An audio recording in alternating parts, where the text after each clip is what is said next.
Good evening and welcome to the Economic Times Best Tech Brands 2020-2021. I am Isha Phalla welcoming you on this virtual platform with the theme Accelerating Performance. Globally, India has been recognized as a knowledge economy thanks to its impressive IT industry.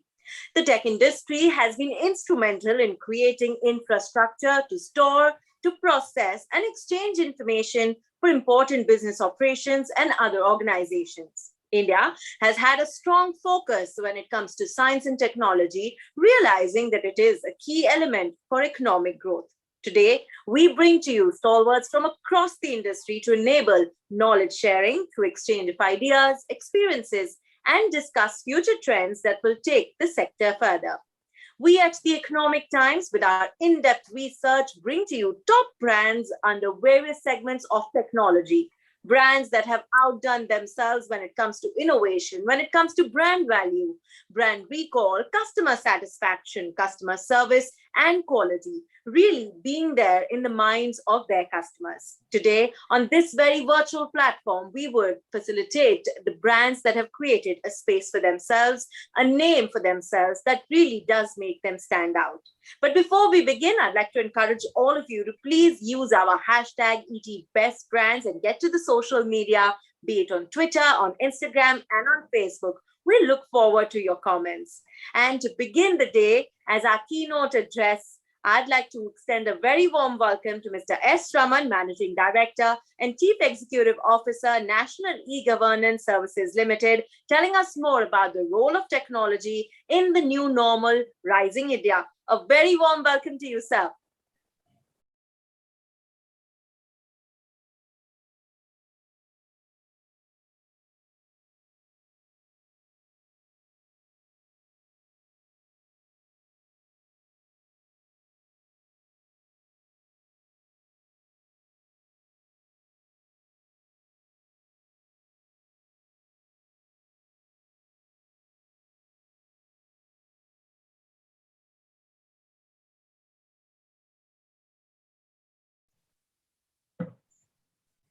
Thank you, Isha.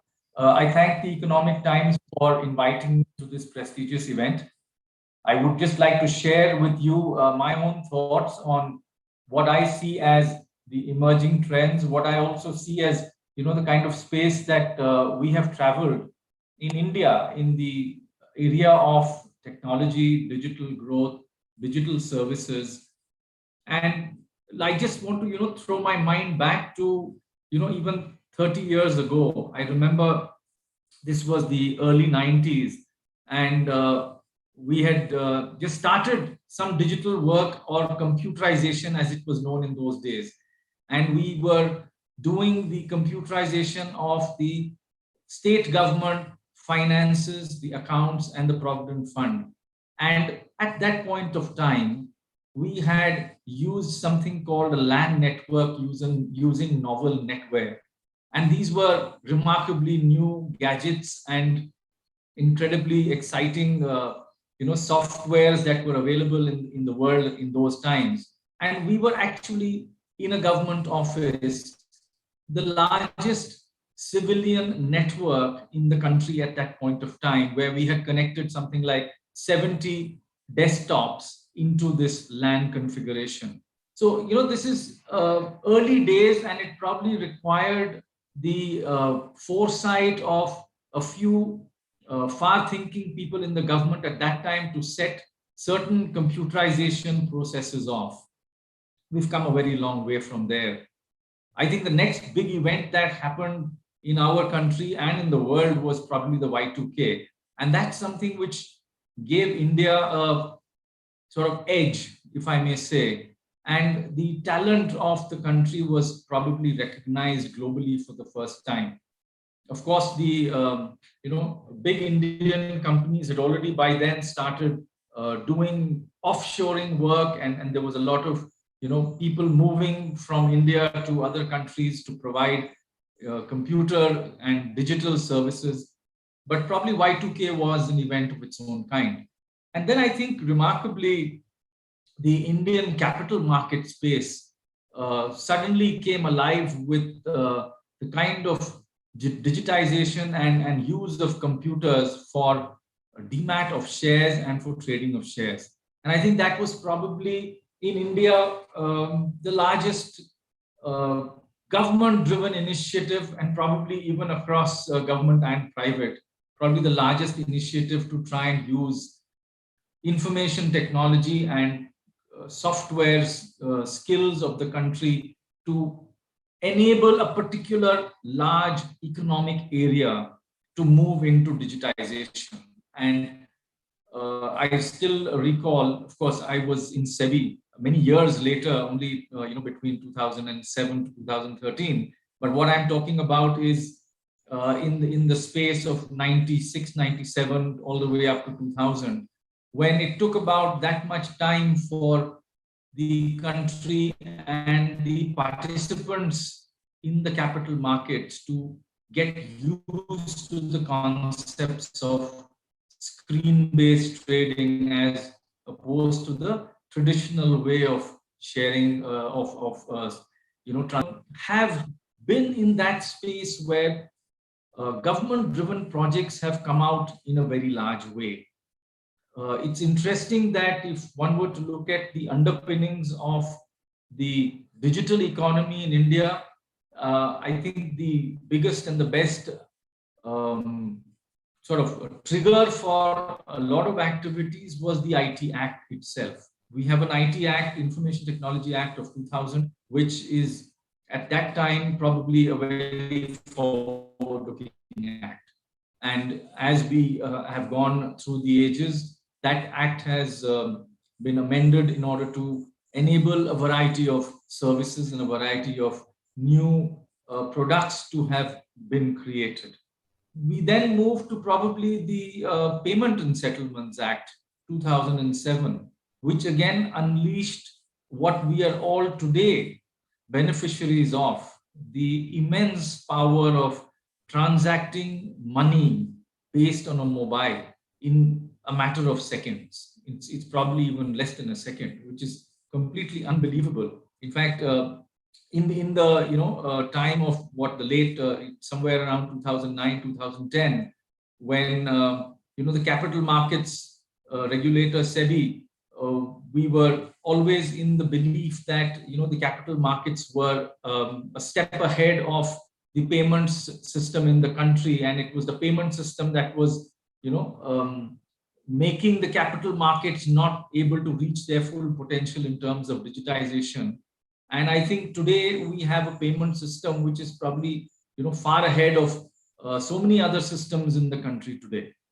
Now, how do these things happen? It's really, if you ask me, a lot of very, very useful inputs that have come from the industry, from other thinkers within India, good ideas coming from abroad, and some very dynamic thinking and implementation of policy from the government. I would really consider that if you compare India with the rest of the world in the payment systems and in the way that we transact with money, it's quite remarkable. And I would not be surprised if India has already been ranked way ahead of so many other developed countries. In fact, that would obviously bring all of us to that critical component which is known as the Aadhaar. And I think it has been the bedrock of so many good experiments, so many good products, and some amazing services, and highly beneficial services for the citizens at large. And I think we can only sort of applaud the government of India to have taken that step. Every single step that is taken always faces a resistance. That's bound to happen. And I think it's a matter of sorting it out and taking the firm and large steps towards a very clear goal. And that clear goal is really providing digital services to our countrymen and the citizens of the country. We simply have a very large number of people who are underserved, who do not have access to the kind of digital services that you and I would have. and it's really quite unfortunate that sections of our population are struggling, whereas people like you and me, who probably are the more privileged people in our society, we end up getting the benefit of all these great digital experiments and digital products, which come to us immediately. So it's really, the question has often struck me as to why is it that you and I should benefit so much from the progress that the country has made, and we do not see this benefit flowing down to so many other millions of fellow citizens. And that's really, if you ask me, a great challenge facing all of us together. It's not just the government, it's probably everybody in the country who is in that digital space should be asking themselves the question as to why these products and services are not available immediately. It doesn't take too much of education to operate these services. It's a click of a button on a mobile phone, and you can transact money any number of times in a day. So, when we're not even talking about, persons who may be otherwise illiterate, but they're definitely literate when it comes to using simple digital services. So it's about making the sort of reach come to them. It's difficult to expect them to take steps forward and demand these products, but the whole idea is to be able to deliver these at their doorstep. And therefore, there have been some amazing steps taken across the board. I would say that the government has sort of done a handshake with so many different organizations across the country in order to carry the Aadhaar enabled services. So whether it is DBT or whether it's Ujjwala or numerous other schemes that are services or subsidies or benefits that flow to the underprivileged using Aadhaar as a system of identification, or using Aadhaar as a system of receiving those benefits. And it's quite extraordinary to hear, and it really must be making all of us so happy, that the amount of savings that the government has managed to obtain by using Aadhaar-based services, the kind of leakage of benefits that otherwise was happening, the sheer corruption that was probably there in many of these systems, which was trying to get benefits to the poor people, a lot of that has come down substantially. I think it's really a testimony to the fact that large government projects are today delivering very essential services on digital platforms. So the UPI, the other such, in fact, if you ask me, one of India's best experiments, which you and I and all of us have used, is probably the booking of railway tickets. It's something which is now, there for a couple of decades. It's only improved over time, and the volumes and the transactions on the IRCTC system have improved. And amazingly, we've had a tremendously good service. So, this is really, I think, kudos to the fact that we have the talent within the country. The talent has been nurtured. We've got great institutions of education. We've got a lot of school education, which is oriented towards mathematics and sciences. So all in all, it's been quite a self-developed journey. We have not had the need to really reach out to too many foreign partners. Of course, there's always a tremendous learning to be had when you deal with other companies from any part of the globe. And that technology sharing is something which also I think the country has really benefited from. And towards that continuum of public utilities providing public services to a very large number of people, I think we've at National E-Governance Services Limited, which is an information utility serving this country. We are governed by what is known as the Insolvency and Bankruptcy Code. We have been regulated by the regulator, which is the Insolvency and Bankruptcy Board of India.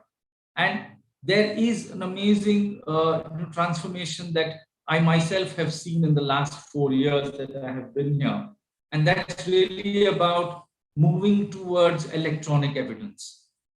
Again, the IBC is an amazingly futuristic law. It looks at the information utility as an out-and-out technology piece, which is all about holding and sharing and allowing access to electronic evidence. And the electronic evidence has to do with commercial transactions. So the whole idea is that every single form of debt in the country is available on the information utility in an electronic manner, such that the debt of a particular entity is available immediately and it is authenticated by the parties to the debt. And that authentication is really derives from the Information Technology Act, which is putting a digital signature on a file such that it becomes non-repudiable. So it's really a lot of clever thinking. It's a great law that's been enacted, and it's been extremely assiduous and certainly a bit of hard work that's gone into creating this particular platform. And what's really happened as a result of that is today a financial contract, which is as simple as a loan from a bank to a borrower. Once the sanctioning of that loan takes place, then the last mile of the loan documentation is now fully digitized. So we have an end-to-end digital flow starting from the bank, coming onto the NESL platform. The digital document execution platform of NESL is really what has been launched. Now it's been about 6 to 7 months that we have actually taken this forward in a small manner with a few banks, and now it's rapidly rolling out. We have the ability to hit the platform of a state government for digital e-stamping. We then call the borrower to the platform, he reviews the document, and the borrower is taken forward for what is known as a digital signature. The bank comes to the platform, the bank official signs, and therefore you have on the platform the origination of the loan documents. And there is a storage of loan documents, and then of course the loan documents are available to all the parties concerned. So what could otherwise be typically I would end up taking a day's leave or half day's leave to go and complete the documentation for my loan in a bank. I could as well be sitting where I am. The bank official is sitting where he is, and the entire journey takes 5 minutes. And this is something which is already up and running. We have 4 or 5 banks which are running these, which are passing transactions on a daily basis, are conducting their final tests on the platform. And therefore, we really look forward to seeing another little transformation in the digital space. And this is really what is known as digital document execution. So we're talking about a large amount of money that's saved, both for the bank as well as a large amount of time and inconvenience saved for the borrowers. And you can then imagine the different use cases that can come about when you have documents that are on a central repository. So whether it is bank guarantee or whether it's a loan, the entire set of commercial transactions can take place. And as much as we have talked about financial creditors, we can as well talk about operational creditors, which are the other very, very large chunk of economic agents in the country, where any two parties are contracting for providing and selling and buying goods and services. We are then talking about this entire contract also being done on a completely digital basis.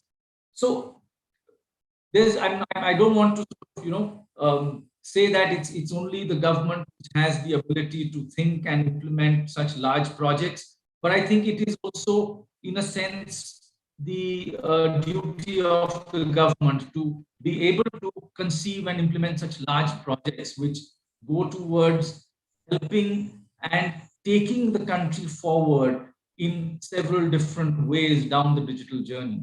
I think this is just one small example of what all is happening within the larger government space. But the beauty is that probably the risk-taking ability of the government is obviously that much larger than what we would expect from private companies, and therefore it is also in a sense a lot of policy changes that happen within the government which also trigger for such wonderful seamless journeys. So the big trigger in our own implementation of digital document execution has been to make the state governments amend their respective stamp duty rules in order to allow for digital e-stamping. So this is really where governments have come together and deliberated upon this, and then we see action which is beneficial to the entire country. So I'm sure we have many more examples like this, and I'm sure many more people would be, coming before you and telling you about the wonderful work that's happening. But I would really think that it's a great intertwining between government and the private sector, and government and the academic institutions, because the kind of help that we have received from people associated with premier academic institutions in terms of advice, in terms of the kind of choice of hardware and software, and of course practitioners who have been there in institutions of repute in the country, which have already done such excellent digital work for the country. So all said and done, I think we are on that platform. We're on that takeoff point where I would think that the digital services that we will end up seeing in this country is going to multiply that much more rapidly as we move ahead. So we're probably at the tip of the iceberg, as they say, and there are probably many more activities and projects and utilities that would come our way. So thank you so much for hearing me out. It's been wonderful sharing my thoughts with you, and all the best. Thank you.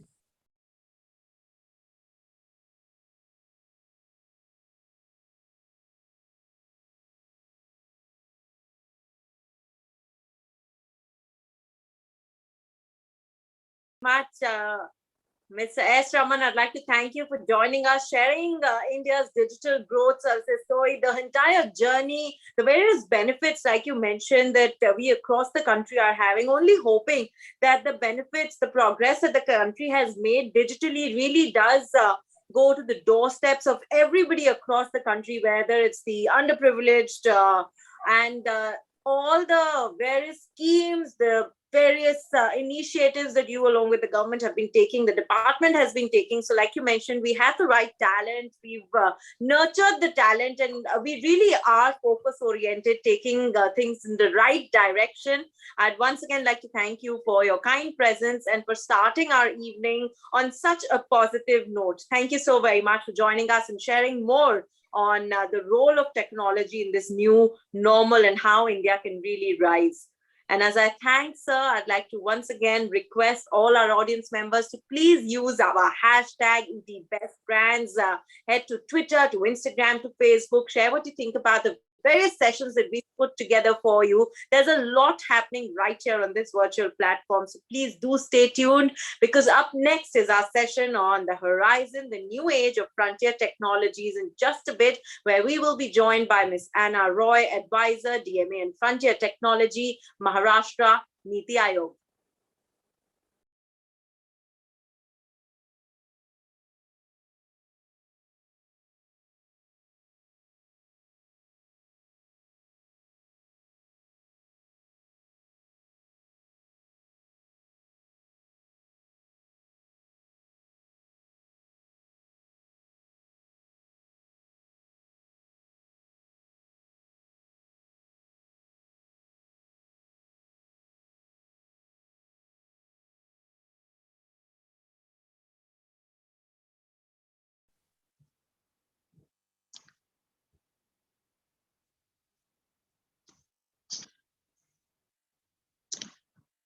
Good evening.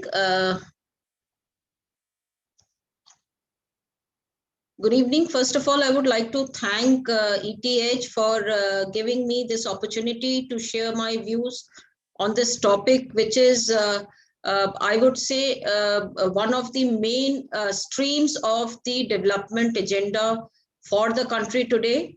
That is the frontier technologies, and how frontier technologies can help us achieve the goal of ease of living, ease of doing business, which ultimately is the goal of the government. The technology also helps us promote an inclusive growth pattern, which has been the mantra of the government. And so it becomes all the more important to explore the frontiers of this new technology. My personal view is, while the technology is evolving and it is fast evolving, but we still, most of us do not have an idea of the potential of the technology. Often simple digitization is confused with the frontier technologies. But the fact of the matter is this technology goes far beyond digitization, and it has a whole new horizon which is out there to be explored, to be leveraged, to be used, to be exploited for meeting our basic goals of development. We in Niti Aayog, in the emerging technology vertical, which I am heading, have this mission where we kind of explore the possibilities that this frontier technology presents. We come out with vision documents, position paper to explain what all needs to be done. In addition, we also undertake a number of pilot projects on the field to test the various governance and technology challenges that will present in adoption in a real life scenario. So that in a nutshell is what we are doing in the emerging vertical technology, and it gives me immense pleasure to kind of share our experience with this audience. First of all, I feel that, India will be one of the main players in this entire ecosystem, because with our digital drive over the past more than a decade, we now have become one of the most data-rich countries. And this IR bouquet of technologies that we find ourselves in is basically one of the main premises is data. That is one of the boxes that gets checked out, having lots and lots of data. But that is just the first step. We need to make sense out of the data. And the data needs to be clean, the data needs to be annotated, the data needs to be put in standards before it can be used. We came out with a strategy document in 2018 where we spoke about data being the new oil, which often sounds, then that is the way to go forward. And we have been working since then on how to democratize this very important wealth that the country has. And over time, the government has taken several steps to make sense out of this huge amount of data that we have been collecting over time, primarily edged on by the India Stack, which has our unique IDs through Aadhaar, which has various other technology platforms together. That has generated a lot of data. But now, after that, the next step is really to put an intelligent layer over that data, and that is what we are seized of. The next step is to democratize it. If you see world over, it is the big tech companies, or like in China, the government-supported companies who really amass the data, and they are really becoming the monopolies. So the government's effort is really to democratize this very important asset that we have, and democratize in a manner which is a responsible manner. That is, what I mean by responsible use of this data is having due regard to privacy and other concerns, because that is a primary and foremost requirement when we talk about data. So data governance patterns are being worked on. In fact, a consent sharing data architecture was a paper which was released by Niti Aayog, which was essentially prepared by iSpirit and which mirrors the provisions of our PDP bill. So that is one step we are moving towards, making democratizing data. Niti Aayog has come out also with a proposal on how we can democratize the compute infrastructure, because in our view, we have moved away from the supercomputer phase, and now is in the IR4, it is the cloud computing, which is the important thing. And the paper on Irawat talks about how we can democratize this important infrastructure as well, so that we do not have islands of excellence, and this compute infrastructure can be accessed by our startups, by our students, by our research institutes, and even tier 2, tier 3 cities. And that is what we really mean by democratizing infrastructure. We also feel that for adoption of this frontier technology and for realizing the potential of what these technologies really put forth, the government needs to come out in a big way to adopt these technologies. So we are working also on that phase, and we have implemented several pilot projects just to test out the waters, what are the problems that we face in the field. And we feel that these issues can be kind of documented.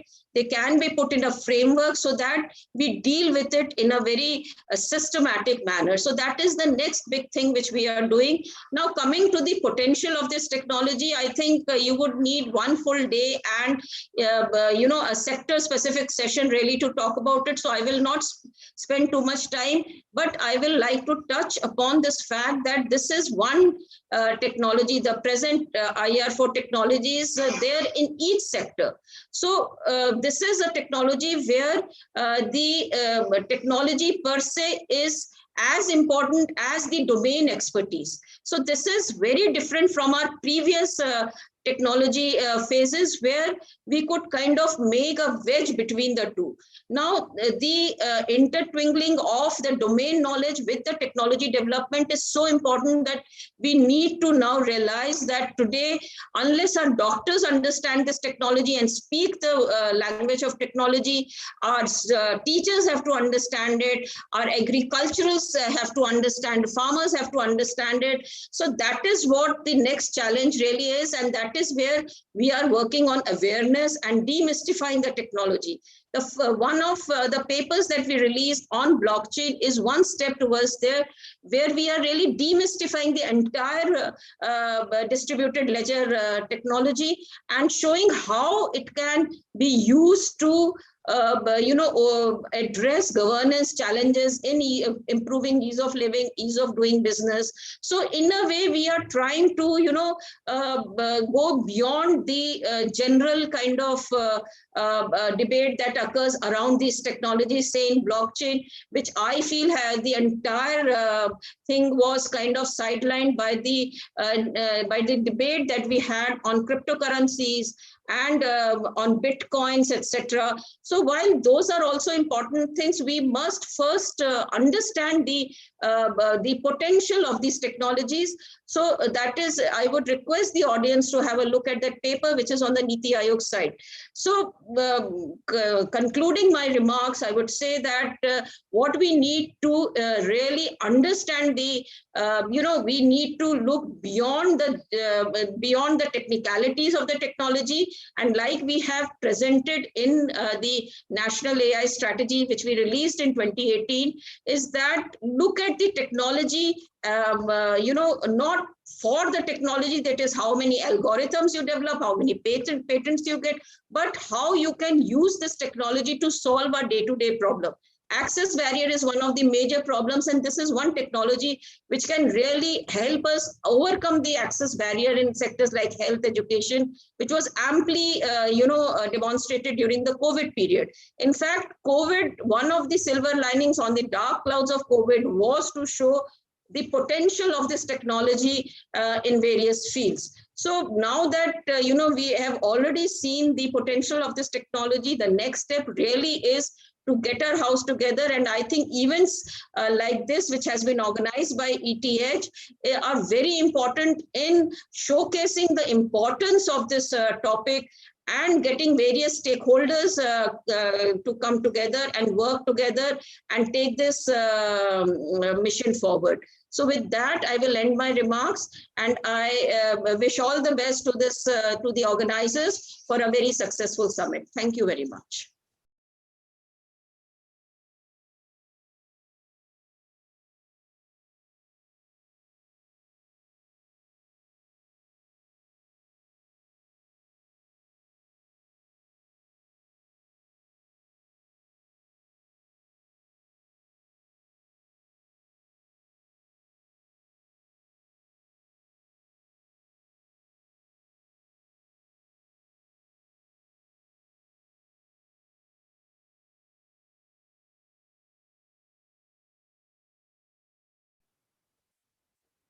Thank you so very much, Miss Anna Roy. It's been a pleasure having you here with us, and we thank you for your best wishes, all those positive words of encouragement that you've passed on to the team. Like you said, that this is just a platform to bring together the stakeholders and discuss pointers on how we can really work towards India's brighter future when it comes to technology and so much more. I'd also like to thank you for sharing with us how you at Niti Aayog, along with the entire team, are creating this mission where you explore frontier technology presence. You taking various steps to take it on an all new level, the pilot projects that you well test, and also you invited everybody from the audience to come and check the papers that all of you all have put together. So once again, I'd like to remind our audience members to please do connect and see all the good work that Niti Aayog has been doing. So once again, thank you for sharing with us the idea and the potential that technology really has and can take it further on an all new level in our country. And as I thank Ms. Roy for her kind presence, I'd once again like to remind all our delegates that this is a platform where we would love to connect and network with all of you all. We'd also love to know what your thoughts are about the various session speakers that we are putting together for you. So please do head to the social media on Facebook, on Instagram, and on Twitter using our hashtag ET Best Brands. There's a lot that is going to be happening right here. So I'd like to request all of you to please stay tuned for all our sessions. We are up against our next session, which is Invest in Digitalization and Technology, the only way forward. And I'd like to extend a very, very warm welcome to Mr. Nishit Srivastava, Chief Technology and Innovation Officer, Capgemini India. A very, very warm welcome to you, sir. And our audience is looking forward to learning more from you on investing in digitalization and technology.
Okay, good afternoon, everybody, and thank you for having me. One of my favorite topics, and normally I would give a quotation from the book, which will have in the time of cholera, considering the pandemic that we're in. But nonetheless, we're in a virtual environment right now. The topic of the day is, the question really being asked is investing in digitalization and technology the only way forward? I think the answer is known to everybody, okay, but probably best if we hear from the master himself, Scott Adams. The point is that digital disruption is not just some tech jargon, right? Simply by saying, cloud and cloud native and Kubernetes and stuff like that, it doesn't mean anything to anybody, right? So anytime somebody says, for example, that we need a machine learning strategy simply because the whole world is talking about it, it means nothing, all right? What happens is, okay, that machine learning in itself is not a strategy, correct? You have to have the empathy and the appreciation for people, because digital transformation is fundamentally first about people. And it's no wonder that less than 30% of the digital transformation programs ever succeed. And I don't see that change, a lot, primarily because the implementation will always lag the disruptions that are happening in the digital world. Okay, so however, that said, we have to carry the whole society together with us, right? So taking a siloed approach, which has been the norm so far, has also been the reason why most businesses have been disjointed from the rest of the organization, particularly the technology and the digital world, right? And therefore, when we found that the pandemic hit just a year ago, right? Indeed, right? Through the months that followed, right, it broke the backs of many businesses, many roles, many jobs. But in hindsight, we found that in the hunt for resilience, there were things that were beginning to happen much faster, some things that we had not anticipated would happen that fast. And it emerged that actually the internal walls were breaking down too, because when survival, is of paramount importance, you forget about competitive differentiation and those things at first pass. First pass is resilience, which requires harmony and different teams working together. And that's just on the internal side, right? Within the business and the rest of the support functions and digital function and all of that. We saw walls break down even in the external world, right? So there are a lot more collaboration coming in between, let's say, complementary businesses, and all of that. Each of these things, today we are beginning to see some of this is helping, with rapid innovation, things like, and we've all heard so many of these examples coming in, ventilators and so many other things, right? Being launched in the market sooner rather than, instead of, and the vaccine itself is a great example, correct? Similarly, right, so much more is happening. It requires harmony, right? So silos have to be broken down, and unless we do that, right, digital transformation, for whatever it's worth, will not give a clearer picture on the perspective that you wish to aim for, right? So basically, when you talk about the preparatory work towards digital transformation is basically going to anchor itself on symphony of human interaction, right? So you do have to have shared values and vision. Across the enterprise. These are shared values, right? So it's not as if one function says, okay, this is what it is. Everybody has to believe in it, has to have a role to play in it, has to have a stake in it, okay? A sense of ownership. Have trust, have empathy for different roles, right? You need to give, and we found this working really well, with autonomy. When the work from home began last year, some of the biggest questions that were running in the leadership's minds were whether you can trust your colleagues, working from their respective villages. Will they really be working, or will they just be, signed in and stuff like that? The reality has been completely different. The order of magnitude, okay, in the trust factor, right, rose significantly. And we found that the more autonomy that you give in this situation, right, everybody rallied together.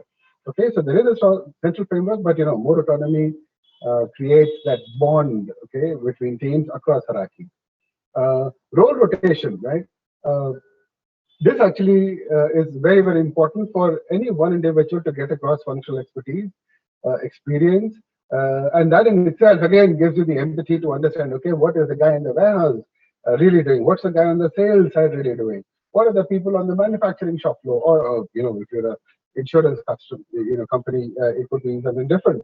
But basically, job rotation, role rotation, with some a method to this madness, right? Some pre-training, some onboarding, and stuff like that helps a great deal.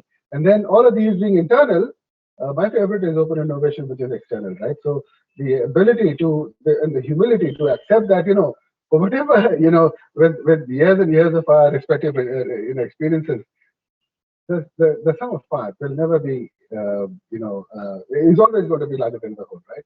So the ability to work with academia, the ability to work and engage the startup ecosystem, okay, across boundaries, right, is something which brings in the perspective, which basically helps along with the digital journey. Now, what is digital journey, right? So everybody talks about it. So I just thought I'd break it down a little bit.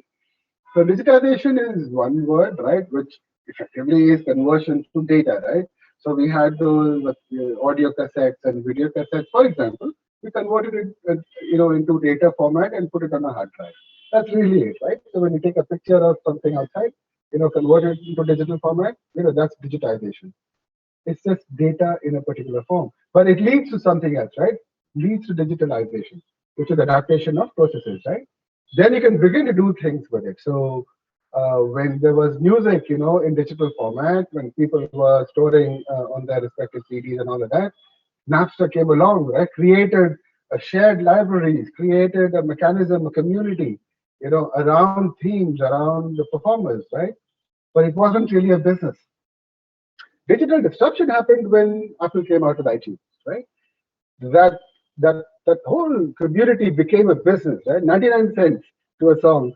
In India, I remember those days, when I was not in India in those days, but even so, right? The whole idea of having to pay just about $1 per song, right, was odd, okay, but we took to it like fish to water, right? So that completes the digital part, and there is the soul, right? What binds everything together, okay, which is innovation, which is when you overlay it to the entire digital journey, creates a completely different game, right?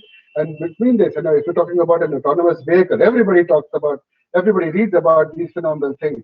Everybody's talking about connected aircraft, connected drones, connected what have you, right? Healthcare, right? It is when you bring all of these together, think out of the box, bring experience innovation in, bring design, bring disruptive business models in, that is when the digital journey completes. So here's the question, if anybody's asking, is investing in digitization and technology the only way forward? Yeah, I mean, if you want to stay relevant, the answer is an emphatic thumb the table, yes, okay? And it doesn't take a lot of intelligence, just by method of elimination, contradictory proof, right? Average age of any Indian today, of India today, is 29 years, right? More than 2/3 are under 35. There are Zoomers, there are Gen Alpha, right? They're mostly digital natives. I mean, they don't know, okay, what analog really was, frankly. I mean, as a concept, they're taught, there is no going back to that. Okay?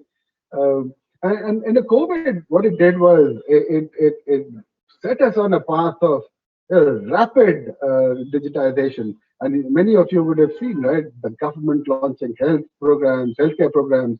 And today, those people sitting in tier 2, tier 3 towns and villages who had to come to tier 1 cities, right, for more complex procedures and treatments, right? During the COVID, when those things weren't possible, the connectivity to tier 2, smaller town hospitals, specialists from tier, all of those things actually began happening. Video consultations went up, okay, digital reports were being shared, and for the first time, okay, the country in the hinterlands felt the full thrust of digitization. And mind you, all this happened within 6 to 8 months, 9 months, of the pandemic and the lockdown, coming in. And everybody was still grappling with extraordinary amount of stress because, you couldn't communicate, you couldn't contact people, right? The social norms had completely changed. So, point is, and that's not the only reason, simply because we've got a younger crowd. There's countries where the crowd is not as young, right?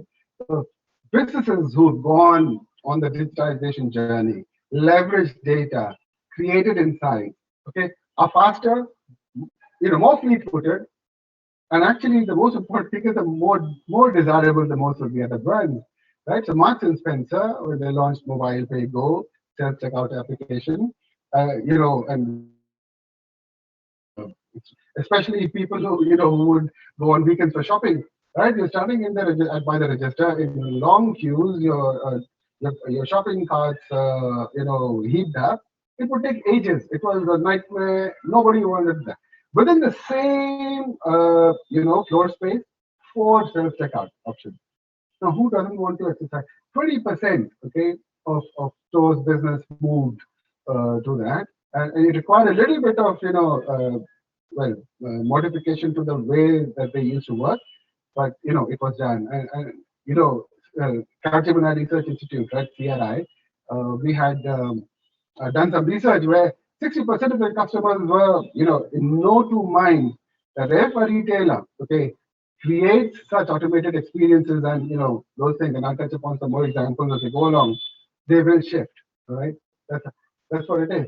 The second one that I'm showing to you, right, the touchless commerce, right, Kohl's and Snapchat, right, created enhanced digital experience using augmented reality. Okay, and remember, right? I mean, you go to a store, let's say you go to a Chroma or Reliance Digital or any place in fact. If you're looking at a device, right, the name. I mean, I today pick out my phone to see, what that thing is about, what the ratings are like, or call upon the store attendant, right? Who may or may not have, more often than not, won't have the kind of information that sophisticated buyers, or technically oriented buyers may have. On this occasion, you look at the devices through your phone, you get the product information, you can scroll through it, you can watch the video, product usage video and stuff like that. Similarly, J&J, right, Johnson & Johnson, supply chain. Well, the kind of things that they do in warehouses, in their factories, in the distribution centers, or some very mundane tasks earlier, today happens, in the blink of an eye. Okay, so suppliers happy, customers happy, employees happy. What is there not to like, right? So one of the most reviled businesses, insurance, which is supposed to help all of us, but not many companies, not many individuals love their insurance companies, because when it comes to claiming anything, it's a nightmare, right? That's the real Lemonade Insurance in the US, a startup, about 4 years old. They're actually probably one of the most loved brands. Okay, their claim to fame is mobile app based, 90 seconds to get insured. Okay, you want to settle a claim, 3 minutes to get paid. Okay, you just switch the camera on, speak to yourself. Effectively, you're looking at yourself, you're telling what the problem was, why you want the claim, and then they have a series of neural network related, a lot of technology in it to do lie detection and all of that, and gesture recognition, and it knows whether or not you're lying, right? And in most cases, it just passes, the amount, and you have the amount, right? And then it's about sensibility. So it tells you, okay, that beyond 20% margin money if they make, it will be donated to a charity of their choice, which is extraordinary, right? So most people, because something else is tugging at their heartstrings, would not commit fraud in their claim. And it's a huge thing. 4 years old and gone IPO. I mean, incredible, right? The other top 10, in the top 10, are around 107, 108 years old. But Strolls, another one, so I actually like these guys a lot. So they're into experiential commerce, okay, an upscale appliance retailer. And the visual that you have, all the things that you see at the back, everything is up for sale and everything is functional. People are actually coming to cook, to see how it functions. There's a chef, and basically you buy what you experience. Okay? the funnier thing and image that I didn't want to put up is the bath area. Okay, they have like these 40, 50 shower heads, and you can actually go in a swimsuit and stand under the shower heads to feel the water. Okay, the experience.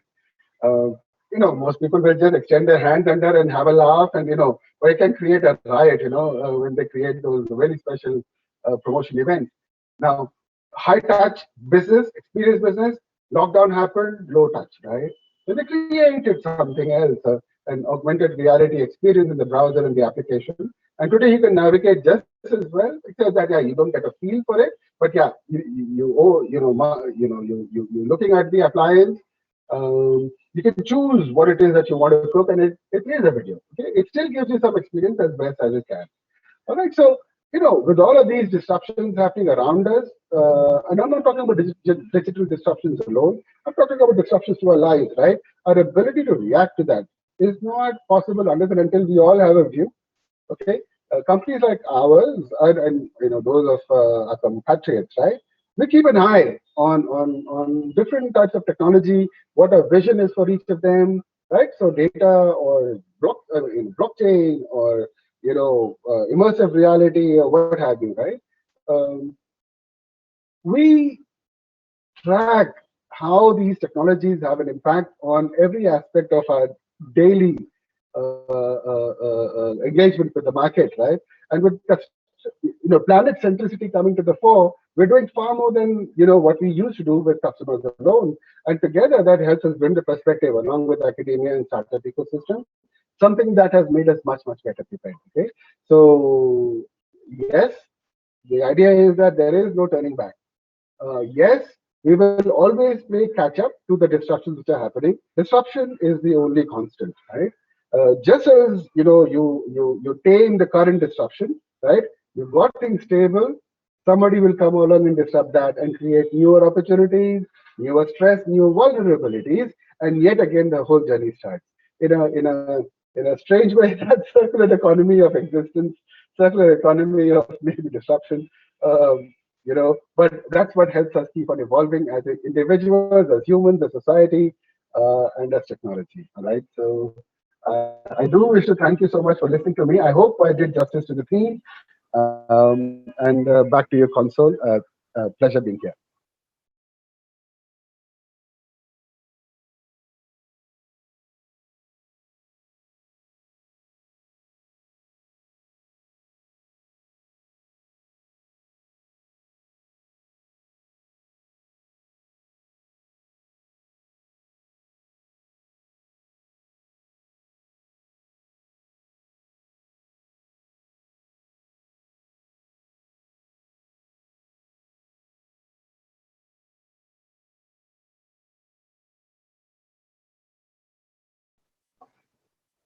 Thank you so very much, Mr. Srivastava, for sharing with us how digital transformation is so very important, the shared vision, more autonomy, more rotation, open innovation, understanding the digital journey, which is so very important. And you took us through all of that. The role of, how Capgemini is really changing things for their customers with technology, with the various innovations that they're making. So thank you once again for joining us and for sharing with us all that you and your organization have been doing in the sphere. It was a pleasure having you here with us. And may I once again remind all our viewers that we have a lot happening right here on this very virtual platform. So please do continue staying in tune. And we've got a very interesting panel discussion lined up for you, where we will be discussing more on brand equity, building a powerhouse whole name.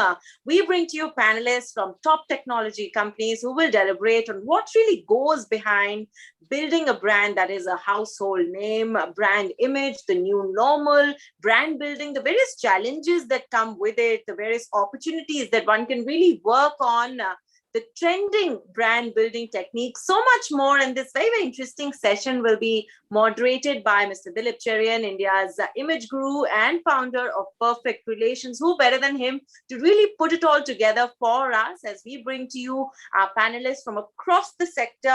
We'll send a very warm welcome to Ms. Sarika Nayak, Chief Marketing Officer, Capgemini India, Ms. Prabjit Singh, Chief Marketing Officer, Cisco India. Very warm welcome to Mr. Prasenjit Roy, Chief Marketing Officer, Entity Limited in India. We will also soon be joined by Ms. Dipali Nair, Chief Marketing Officer, IBM India. So let us really look forward to this session. I'm sure all of us are going to have some fantastic takeaways.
Good evening, and thank you everybody for being here. Thank you to the audience for listening in. I guess it's Friday evening at 5 o'clock, and most of you must be figuring out whether you want to actually listen to more or start tuning out and turning the blue light levels down. So, I'm delighted that we have such an eminent panel with us.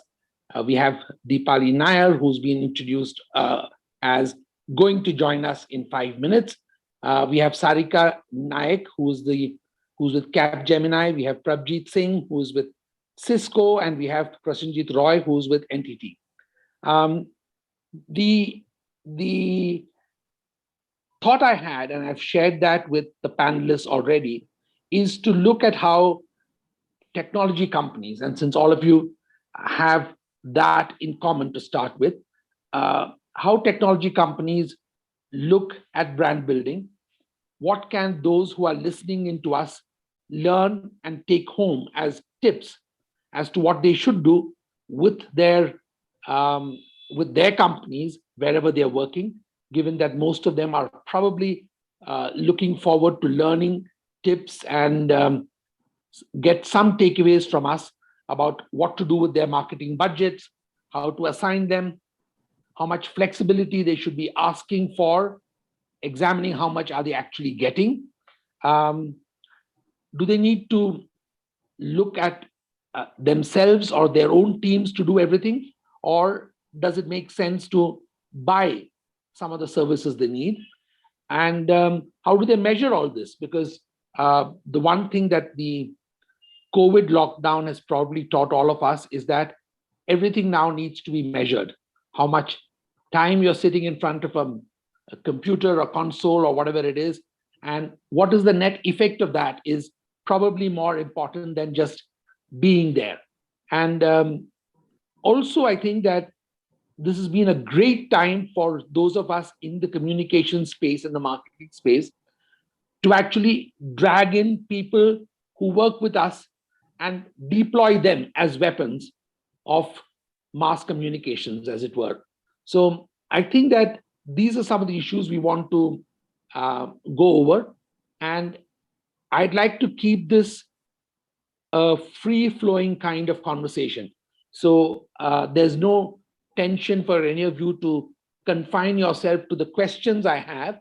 It'd be nice if we are focused on trying to give everybody who's listening in a sense of getting an advantage of having been on this Economic Times conference and spending the time, which is, of course, for most of us who are in the real world, this is not yet downtime. It's nowhere near downtime yet. Anyone who sends their people home at 5 o'clock will probably need to salvage their company from bankruptcy very soon. So I guess that, it's prime time for all of us to start. And I'm going to, again, leave you guys to decide in which order you want to go. But shall we start with you, Sarika, and look at what you see as the most important tools from the point of view of brand building and what you tend to use in your company, because each company's needs are different. What are the things that you find most useful to build brand Capgemini, and how do you measure its effectiveness? I'll leave that open then. Okay, great. Thank you, Dilip, and good evening, everyone. Yes, on a Friday evening, 5 o'clock, perhaps in other time, I would be heading out to other places. But today, it's really good to be, sitting here and talking to all of you, really looking at it more from an interaction and learning from each other. And, Dilip, the question that you've asked me is really a very wide one, so what do we do for brand building and how do we measure it? The first thing is, at Capgemini, we recently launched our brand statement, which is a new promise, which is get the future you want. And we really believe that this is something which is really the reflection of the times that we are living in. And COVID, if anything, has really accelerated the need for this kind of a brand promise to be really brought alive. And it's true for our customers, it's true for our employees, it's true for the society. Now, how as marketeers, how do we bring this promise to our stakeholders? Really, we look at it in three parts. The first part is the purpose. And I think this is true for all organizations, as we build our brand, what do we really stand for? What is the purpose of the brand? Is it, and it's okay to have a purpose which is profit. It's okay to have a purpose which is philanthropy. It is okay to have whatever purpose the organization believes in. But having that clarity of purpose is paramount. And I do believe that most tech companies have really scaled here and very clearly outlined the purpose for their existence. The second core element on which the brands are built is the value that we build for our stakeholders. Now, one of the things that we are often asked as marketers is what's the differentiating factor between you and your, peer? Frankly, at Capgemini, we really don't look at differentiators. We look at what is the value that Capgemini brings to our clients. And really the value, because the universe is full of you bring may be different from another, but it's important to know what is that value. We have always been, leaders in the space of consulting. So that value is very critical. Last but not the least, in these times, innovation is core. I'm sure each one of you is going to nod your head as soon as we say innovation, because innovation is not just in the technology side. We heard Nishit Srivastava, our CTIO, just before this panel, talking about some of the creative stuff that is happening in the industry at large. And that innovation is not in the realm only of the CTIOs. Today, innovation is happening across the board, whether it is in simple things like how do we onboard people. It could be even in terms of how do we engage with employees. It's also in terms of course, what value we bring to our clients. So if you ask me, purpose, value, and innovation, these are the three elements that go in building a brand. Of course, the brand is truly experienced by each and every person. So it's not something which is only the realm of the marketing team. It is what is experienced by each and every interaction, by each and every person who engages with the brand. I will pause here because I do recognize that there are a lot of other learned members on the panel. I would be happy to touch upon how do we measure the brand effectiveness, but happy to hand it back to you, Dilip, for any other comment. Thank you. Thank you very much, Sarika. That is a good start. And I also want to recognize that Deepali has just joined us. Thank you, Deepali, for joining us. And but my next question is actually going to Prabjeet. And Prabjeet, in in terms of what we've just heard from Sarika, my question to you really is that she stopped short of measurement, and she has given us the three core issues which all companies, technology companies and others, technology companies have focused more on innovation than any other thing. But in terms of measurement, as someone who's answerable to above them in terms of the budgets, in terms of whatever, what are the measurement factors that you use, and which are the audiences that you consider important? So measurement and audiences. So you can tackle them in whichever order you want. I think you're on mute. You need to. Okay, sorry. Yeah, thank you. Thank you. It's so nice to be here with this wonderful bunch of people. But I'll just take a step back and start from where Sarika just left it, is that we must understand and appreciate the fact that brand is not just a marketing charter. Brand is a company charter broader than marketing. Marketing just happens to be a custodian to have their ears and eyes open across all dimensions of the organization, including technical support, right from, and in fact, why technical support, right from somebody calling up your company, taking the phone till post-sales support, till adoption, and so on and so forth. So, and the measurement of this complete, the whole scenario what I just spoke about becomes very difficult and complicated because of different pieces. And there are different ways in which we calculate, is a customer happy with the product? Are we giving the right content from a marketing standpoint? Is sales delivering the right messages? What is our attitude, and so on and so forth? So I think there are various factors which goes into what your brand stands for. So hence measurement becomes a little difficult. But at Cisco, what we've kind of narrowed down on are two key factors. One is, what is our brand score and what is our brand reputation? Let me just define what these two things mean to us. A brand score means how we stand amongst our peers in the industry. Where are we? And basically that means brand score is what is the promise that you make to the customer. Whereas the brand reputation is, do you actually deliver that, what you promised? Is the delivery of the promise. Prabjeet, can you possibly, for purposes of everybody benefiting from this, actually granularly measure, mention a few things which are relevant to you as a company, without giving any secrets, but how do you measure it? What is it you measure? See, as I said, brand score is what we measure. How do we stand amongst our peers, right? Is it unaided awareness? It's a survey which happens on a regular basis. We ask customers unaided, aided awareness, familiarity, and then are we in the consideration phase or not, right? So those are the four key parameters within the brand score what we measure, right? And that's important to us as an organization. Where do we stand as a brand? What is our brand personality? What is the promise? And do we actually deliver that promise or not? So there are two facets to this, the promise and the delivery of it. So those are the two things we measure ourselves against. And as I said, there are multiple tools and technology which we use to capture these different parameters. They have to be brought into one. And then ultimately is the NPS, right? Are your customers going to recommend you to other people? Right. So that's the ultimate. If you measure that and you're good and you're healthy and you're growing, you're on the right track. So that's how we measure it at Cisco. Great.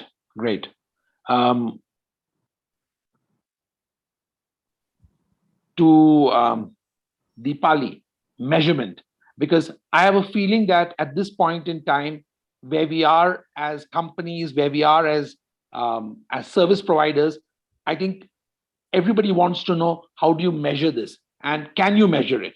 I belong to the school of thought which says that there are some elements of brand which perhaps are left unmeasured. Does the customer, for example, feel a sense of a smile or a aha when he sees or she sees more often than a particular brand and coming into their choice? So would you like to just jump in here? I know you've just joined, but can you sort of throw a little bit of additional light on what Prabjeet just said? Thank you. Yeah, I will add on to what Prabjeet said, and Prabjeet was, talking in the right direction, and I'll just maybe elaborate for the sake of the audiences. So, at IBM also we do brand health monitor, Prabjeet, and I think the kind of measures that we have there, Dilip, first of all, we would identify and say, what do our current clients think, and what do the prospective clients think, those who don't do business for us, and the difference over there also matters. And what are the kind of things you check? Awareness, you check relevance, you check whether they are considering to do business with us or not. So, awareness, relevance, consideration are three things that you check with them. But I think it's very interesting to see what do your current clients have to say and what do your prospective clients have to say. That gives you a window of opportunity, for the marketing organization or the larger charter of, the organization for the brand to work on. So that's one domain. Second is NPS. Once again, I'm going to elaborate, right? Now, NPS, once again, we do it in 2-3 areas. And I've used NPS even earlier when I worked with Mahindra Holidays. One is transaction, NPS, which is every single transaction that's done. Were you happy with the transaction? Would you do a recommendation? Are you an advocate for us or not? This is, of course, being done with current customers, can't be done with prospective customers. So that's really the metal. And not just the brand gets judged on that, not just the marketing team, but, the sales team, the delivery teams, everybody, it's everybody's responsibility. But I think NPS is a very strong measure of whether we are delivering or not. So like I said, there's also the sales relationship, NPS that we have, and we have, the delivery NPS, for example.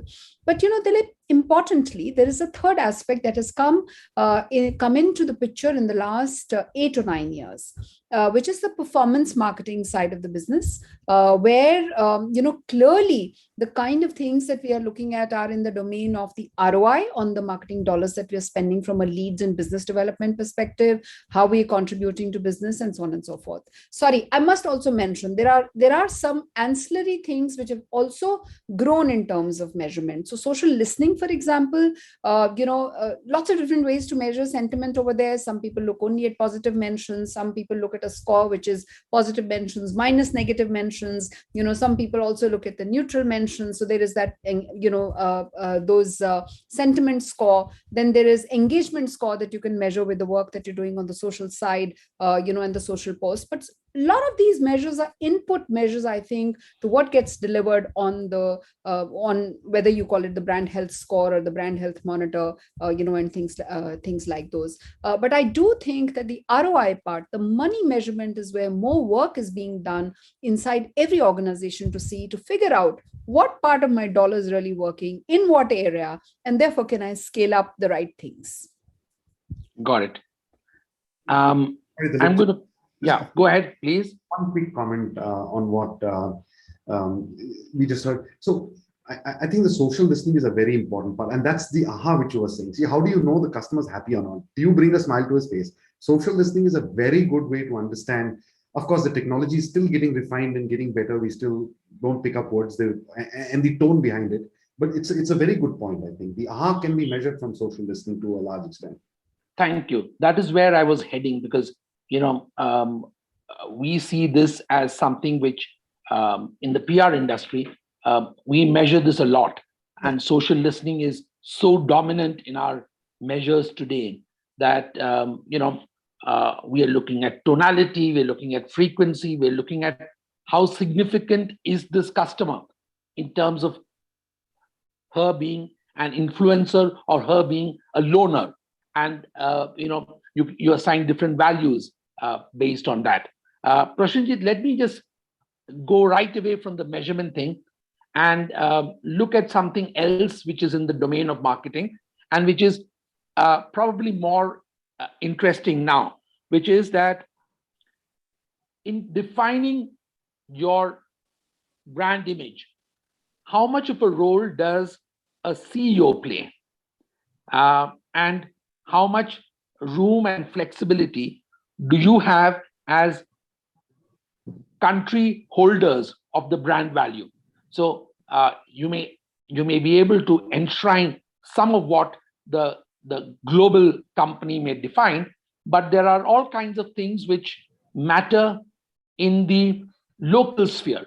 Some things matter more, some things matter less. In some countries, government matter more, some countries government matter totally. So how do you see that, and what role do you, in your own company, so that those again listening, and we are always focused on those listening, can get a sense of the difference between companies? You may be in one kind of domain at the moment. So share with us a little bit about that, if you will. Thanks, Dipali. Thanks, Dilip. Pleasure to be here. And I heard about the perspective from my fellow panelists. In fact, I just want to, before I answer the question, Dilip, I just want to go back to what Dipali and Prabhat said. And they talked about awareness, familiarity, consideration. Very true. I would like to add one more to it, and that is advocacy. Okay, so advocacy is also one element that needs to be measured, and it comes as a part of the entire brand track score. And advocacy is giving even prominence as days goes by. Yeah, coming back to your question, Dilip, is so in this age of transparency and constant feedback, brand management will safeguard company's reputation and create trust with even the most critical audiences. And it begins with the CEO. Okay, CEO's personal brand reflects the company's values and lends credibility to everyone else on the executive team. I think the CEO is a defining personality for a company, irrespective of the size of the organization. Customers make their assessment based on the founder or CEO's image, and the C-suite has to revolve around it. Okay, the CEO has to periodically interact with the internal teams, the sales teams, the marketing communications team, and also with the clients to have a real-time understanding of how the company is perceived by various stakeholders. Okay, accordingly, they get involved with the decision making, and course correction process is very much required. It's a constant loop, as we talk about. In large global enterprises, the country and other C-suite have the responsibility to execute the image building strategy, while the CEO could be the guiding factor. Because there has to be a balance, as the CEO cannot be involved in too much of image building because he has other priorities to take care. But having said that, Dilip, our dynamic, admired CEO inspires customers to be powerful allies, whether your company is doing well or is going through a rough patch. And the customers really become the brand advocates I was talking about when they feel a personal connection. And there's no better way to make a people feel valued and connected than through your CEO. For example, let me talk about my company. Entity India CEO Sharath is seen as an expert, a thought leader, and a great human being by his customers and employees. And these have translated into the character of the company, projecting itself as a tech leader with intense customer focus. Okay, so this is how a company's image, to a great extent, gets reflected by what the CEO and his activities take place. Got it. I'm going to come back to you, Sarika, from where Prashanjit left. For a company like Capgemini, how strongly do you deploy your CXO suite to make sure that your brand salience is A, high, and 2, defended? Because we're all skirting one of the big issues, which is that inevitably in the life of a company, there comes a time when something goes wrong. And at that point of time, defining brand and its values and all of that is wonderful, but you really need to fight back to regain some lost credibility. So how do you deploy people in the CXO suite to play this role first in growing the brand and its awareness? And then how do they play a role when something does go wrong? You're on mute. No, you're on mute. Sorry. Okay. Thanks. Thanks, Thank Dilip. you. And did you save all the difficult questions for me by design? I thought, No. I promise you that if you want to answer an easier question, I suspected that you were ready to be stretched, which is why I thought I'd ask you this question. But you can answer the parts that work for you.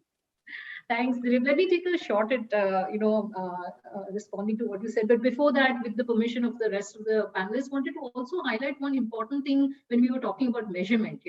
And yes, marketeers are inherently focused on our customers because that's where marketing is all about. But I think the thoughts are changing. Each and every employee is your brand ambassador, and if you can create each and every employee to be your brand ambassador, you really can sit back as a CMO and relax and let the work of marketing be done by your employees. The reason I say that, it's very important, and most organizations do this, Dilip. It's not just native to the organization I work for, but every organization listens to their employees and listens attentively and takes very specific steps about not only their policies, but also what they do when they interact with clients.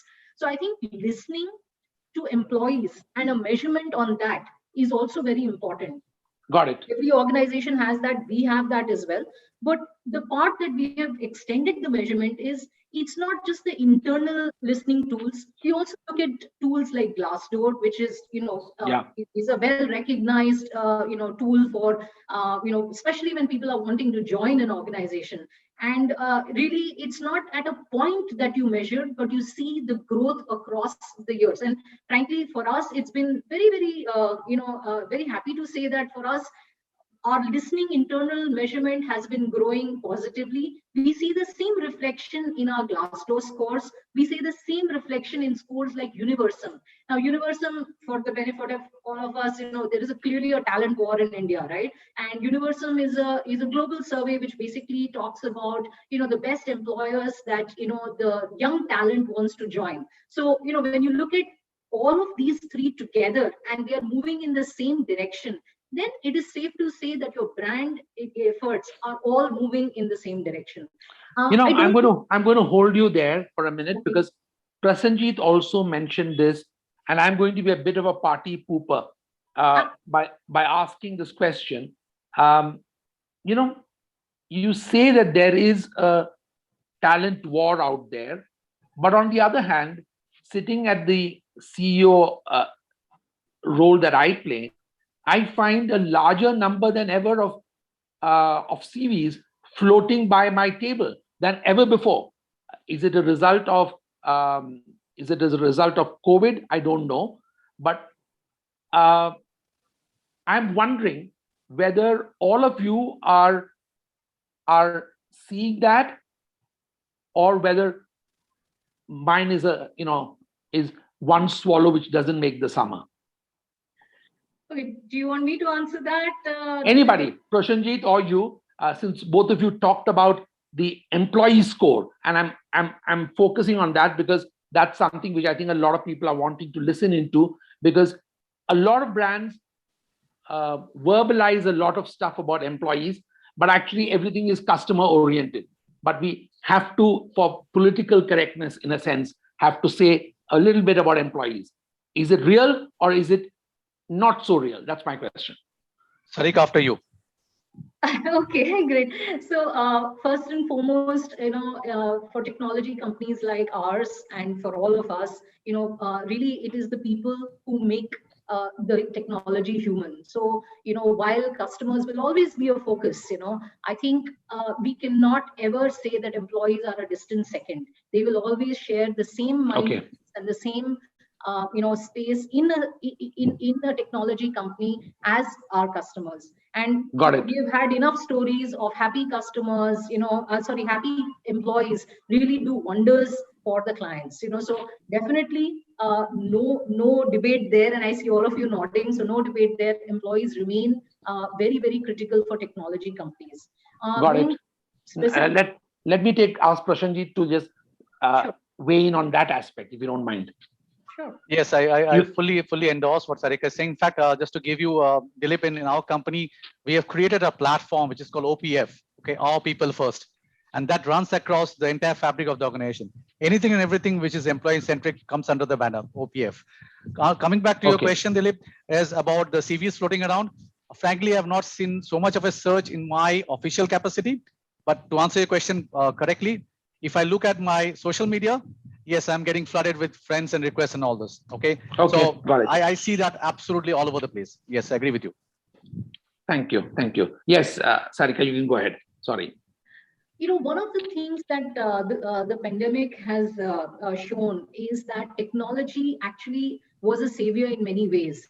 And the same, and this is not my original thought. I heard it on another panel that the same pandemic, if we had faced 10 years ago, the situation and the life that we would have lived would be very, very dark and dreary compared to what we did. Like most of us had a reasonable job, we continued delivering to our clients. Most of us, had a healthy food, we had life, we had a reasonable life, right? So that was all thanks to technology.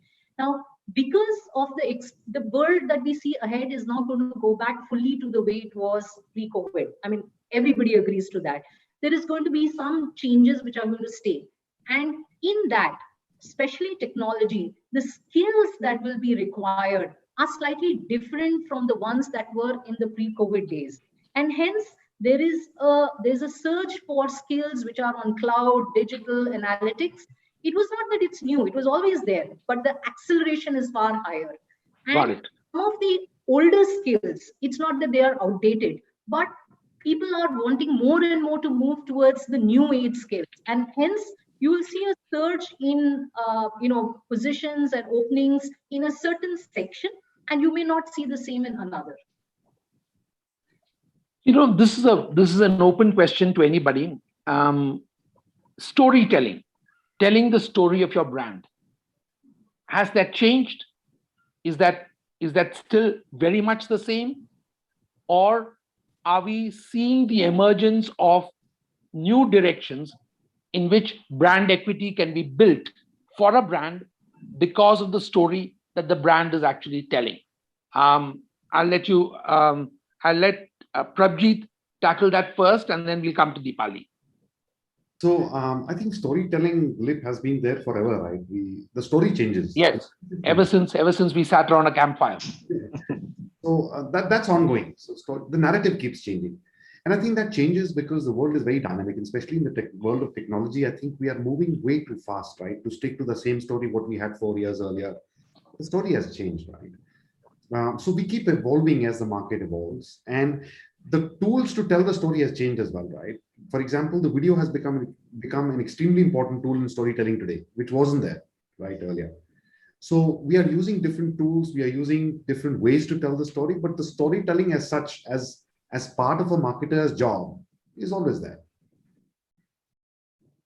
Okay. So, yes, Dilip, Deepali. I just want to say this, that I think along with the formats that have changed, there are two more factors that have come in. One is that earlier it was a one-way street in terms of storytelling. Today, it's not a one-way street. Okay. Today, the control of the brand, conversation about the brand, conversations that you enable, about your category, about your clients are not just, controlled by you. They are, in a manner speaking, open to anybody to interpret and talk about. So that's the complexity that has come in, for the marketer. The second thing that has happened, and Dilip, this is very interesting for a CMO organization. In the good old days, when you were the CMO and the brand communication, you typically had one agency who was your ATL agency, and they were as much your brand guardians, and they knew exactly what story to tell on your brand.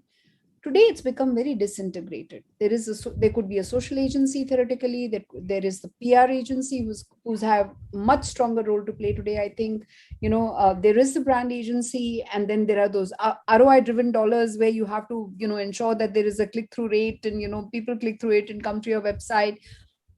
The control has split. That one voice of what your brand stands for, that inspiration, that messaging is not coming through just one story. The same message needs to be driven through many different stories, and how well they integrate with each other is not being controlled by a small set of people. It has become very distributed, along with getting distributed to the audience. So the complexity and the nature of storytelling has changed completely, is my humble submission. I know that this is slightly controversial, but that's what I believe. Yeah, Deepali, if I can just add in there, I think what you're saying, there's a lot of truth and reality in that. The other dimension of this is that people are telling your story.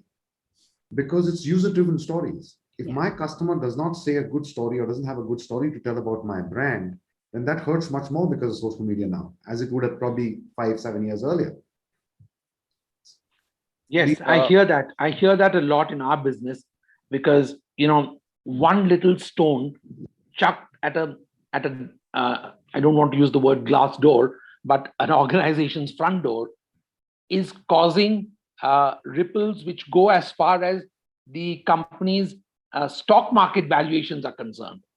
So we see this all the time as the country's primary crisis counselors.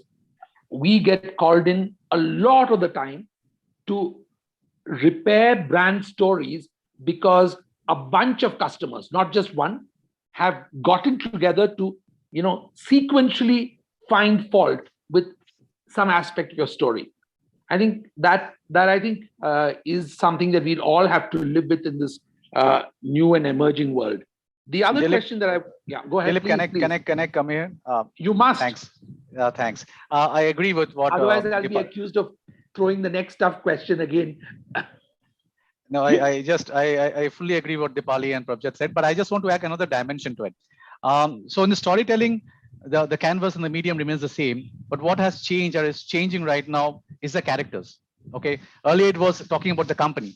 Now in this collaborative world, we're talking about more collaboration. So you have the company, you work in a collaborative environment. So you rope in the alliance partner, and at times you rope in the customer. So three of them come together and stitch a story. It becomes a far more powerful story, far more encapsulating all the elements, and has a far greater impact on the audience, which is the output customers. Fair enough. Since we have just 9 minutes left, I'm going to do a quick popcorn style round with just a very easy and simple question before I get knocked out of the moderator's role by Sarika. What is it that you see as the most interesting storytelling tool that you're going to use in the coming years? Is it, for example, is it events? Is it YouTube videos? Is it your owned media which you control and therefore customers, clients can come to that? What do you think? And this question is to each of you. So you have we can start in the wrong order. I will let you off the hook first, Sarika. I will let Dipali answer this first and then come to you at the end. Is that fair? Yep. Okay. Yeah. For me, it will have to be events, social media, and IBMers. Okay. As So a tool for storytelling. Former IBMers or current IBMers? Current IBMers. All right. Okay. Got it. And Prashanjit? If I can do it, Dilip, I will. Sorry, not Prashanjit. Yeah, correct. Okay. Yeah. If I can do it, I'll try. But to answer your question, I will try all the media, own, paid, everything, because I think nothing is better if I can craft everything into a story. It is difficult. It's better, easier said than done. But if I can do it, and if I have the magic wand, I'll use all media. Okay, Prabjit, would you like to do a ranking in terms of the 3 or 4 kinds of media there are? No, so definitely, I think it's a very tricky one. As marketers, we never keep all our eggs in one basket, and we'll never do that. So it's always split and spread. And people are consuming content across. But if I say, see, digital is first. Digital is definitely first. It's always digital first strategy. Is that because you are a technology company, or does this apply across the board? I'm thinking of our audience. I'm not thinking of just the 4 of us. It's across the board. I think it doesn't matter you're a B2B consumer or a B2C consumer. We are all on digital, right? And digital. So I'll say my first storytelling is on digital. Second is employees. We have large number of employees, and we already spoken about it. I'll go second with that. And PR is part. When I say digital, I'm also including the PR part of it, right? Earned and paid both. Sure. Yes, Sarika. Well, this one I would have preferred to go first because this will sound like a me too, but I will resonate with both Dipali and Prabjit. Frankly, digital, as we see it in the coming years, is the go-to medium if we look at it, where all our stakeholders are, active. The second medium for us would be our employees, both existing and those who are no longer part of our organization, because the way we look at it is, they are the best advocates of, the organization. And, really it would be the story and not just the medium. So, I think my focus, or the focus, would be on what is the story that we want to say. The mediums would just be the channels to go. Okay, great. One of the things that struck me. Yes, please go ahead. Of this thing, and we've completely kind of forgot the third leg of the stool, is the partners. Our partners are the last mile, at least for our companies. I'm sure for a lot of companies, IT or no. I think Prashanjit mentioned that, which is why I didn't think that we had forgotten it. But yes, partners are very important. So I think storytelling through your partner, because they are the last mile, is very critical as well, right? They may not see our faces all the time, but they see the partner's faces. What is the story they are telling? So partners could be the third in my priority list, that I would probably like to invest in the partners to amplify the story we have. And this is true for any business, not just IT. I think we've pretty much covered everything we want to cover. There was one last thought I wanted to leave with you, is the story of the emerging power of audio. We talked about video, but I don't know whether this is because of the pandemic, but audio seems to have suddenly found a new place. And it could be paid for, it could be earned, it could be whatever it is. But just want to know if any of you have reactions on the power of audio for technology companies. I know that it's very powerful for B2C companies, but for companies like us in the slightly more complex space, does it matter? Open question. Deepali would have a lot to say now. Yeah, I know. Prasenjit knows that. And Dilip, you should also know that. I'm a podcast host myself. So I do believe very strongly in the power of audio. But, and I'm requesting everybody, please check it out. It's called Being CEO with Deepali Nair. Dilip, however, I think I can only tell you this, that at IBM, we actually run a podcast just now on cloud. It's called the No Nerds Cloud, and we're getting very good feedback on that. Audio may not have found its place in the sun just now, because I think it's a medium that's going up the curve. And I think eventually, just like, digital has a role to play and events have a role to play and social have a role to play. Similarly, let's say audio, whether in form of podcasts or lots of other things, voice search is going to happen in future. There are lots of new stuff that's happening, from the voice domain. I think we've got to wait and watch, and lots of interesting things will happen over there. Any other comments? Anybody else? Just launched a podcast series called Business Resilience podcast series. And the interesting thing is, we are putting it on platforms which we never thought B2B normally goes to, like Spotify. Amazing. We are getting very encouraging results. People are listening. I don't read newspaper anymore. I don't read my apps. I listen to a podcast for my news. I think next wave. Actually, we've experimented with podcast in two parts. One is for our own employees, which is Capgemini on Air. And we saw a lot of good traction, especially for offbeat things like policy details, talking about more specific things which people don't like to read, but they are happy to do in a question answer kind of a format. The second was on the business side, which is more on the technology side, which we partnered with Forbes, and we have a podcast series with them. The part that is interesting is that the podcast by itself had a reasonable, listening-ship, if I should say that. But, the element of carving out those nuggets and putting them on social, which is really the 360-degree approach to the content, is what was getting us a better. Amazing.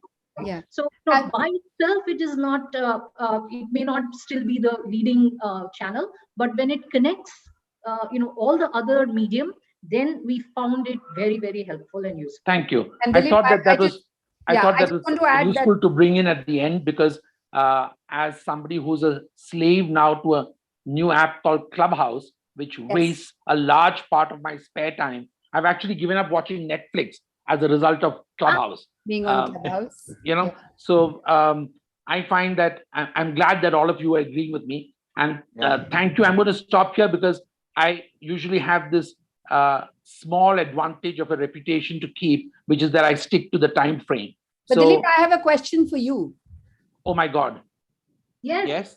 Okay. So Dilip, I wanted to ask you today that, a lot is being said about CXOs and CEOs building their profile on social media, and they are building the brand, therefore, that they stand for.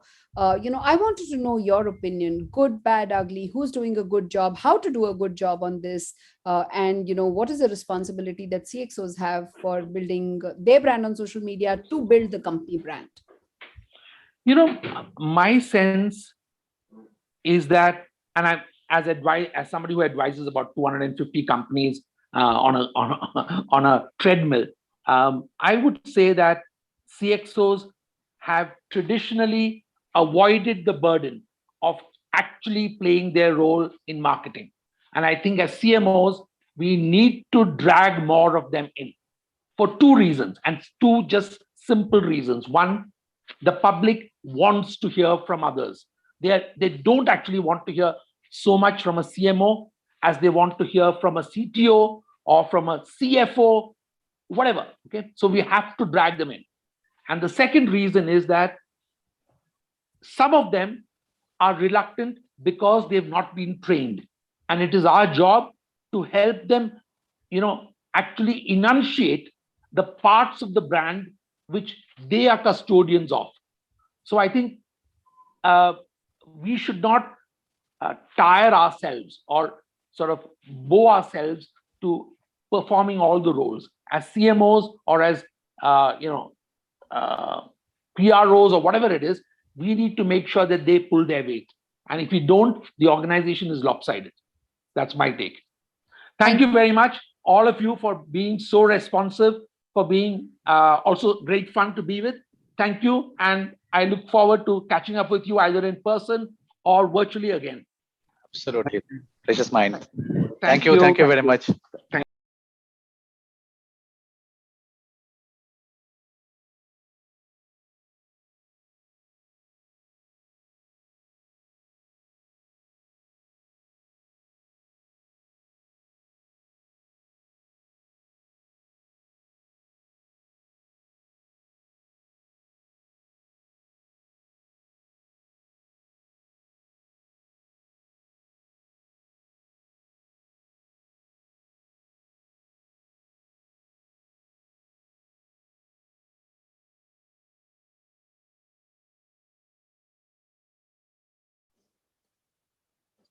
Thank you so very much, Mr. Dilip Cherian, for really paneling and channeling all those thoughts right there, getting some fantastic ideas from all our panelists there. And I'd also like to thank all our panelists, Ms. Dipali Nair, Ms. Sarika Nayak, Mr. Prabjeet Singh, Ms. Prasanjeet Roy. Some fantastic thoughts just came on right there on the various challenges that you have faced in your organizations, the way you've taken it up as opportunities, and gone ahead on your brand building techniques. Thank you so very much for sharing all of that power of video, power of audio, really putting it all together for us by sharing your success stories. It's been a pleasure having all of you right here on this platform. And as we get all set for our next segment, I'd like to remind all our viewers that there's a lot more happening right here. So please do stay tuned. We have a lot in store for you. I'd also like to encourage all of you to please use our hashtag ET Best Brands, and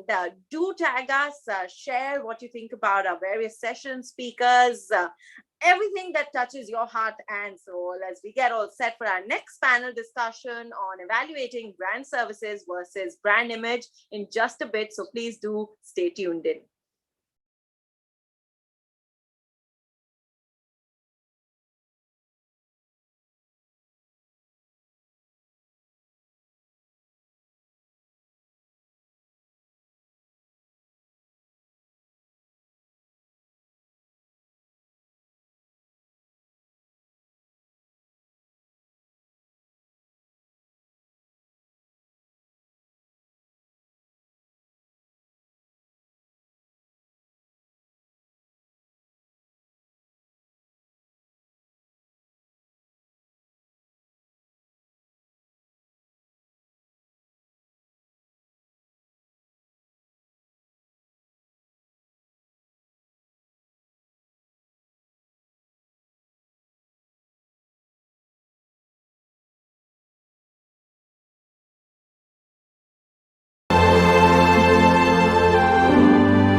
Thank you so very much for tuning in for our panel discussion on evaluating brand services versus brand image. We bring to you CXOs, CIOs, and heads in the IT division who have really taken the right bet on technology investment, the various challenges that they faced in 2020, adjusting to the new normal, evaluating cost versus return on the investment, brand trust, and a lot more, which will be moderated by Mr. Ankush Gadi, Director, Data Management and Analytics, CRISIL. I'd also like to extend a very warm welcome to our distinguished panelists. We have with us Ms. Annie Matthews, Chief Information Officer, Mother Dairy. A very warm welcome to Mr. Rajiv Saraf, Chief Information Officer, Torrent Power. May I also present you Mr. Ganesh Ramachandran, Chief Information Officer, Alchem. I'd also like to extend a very warm welcome to Mr. Abhin Khare, Chief Digital Officer, Bajaj Capital. Let's look forward to a fantastic discussion with all our power-packed panelists.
Good evening, everyone, and thank you for having me here to moderate this so pertinent topic of evaluating brand service versus brand image with this esteemed set of speakers and experienced set of panel members.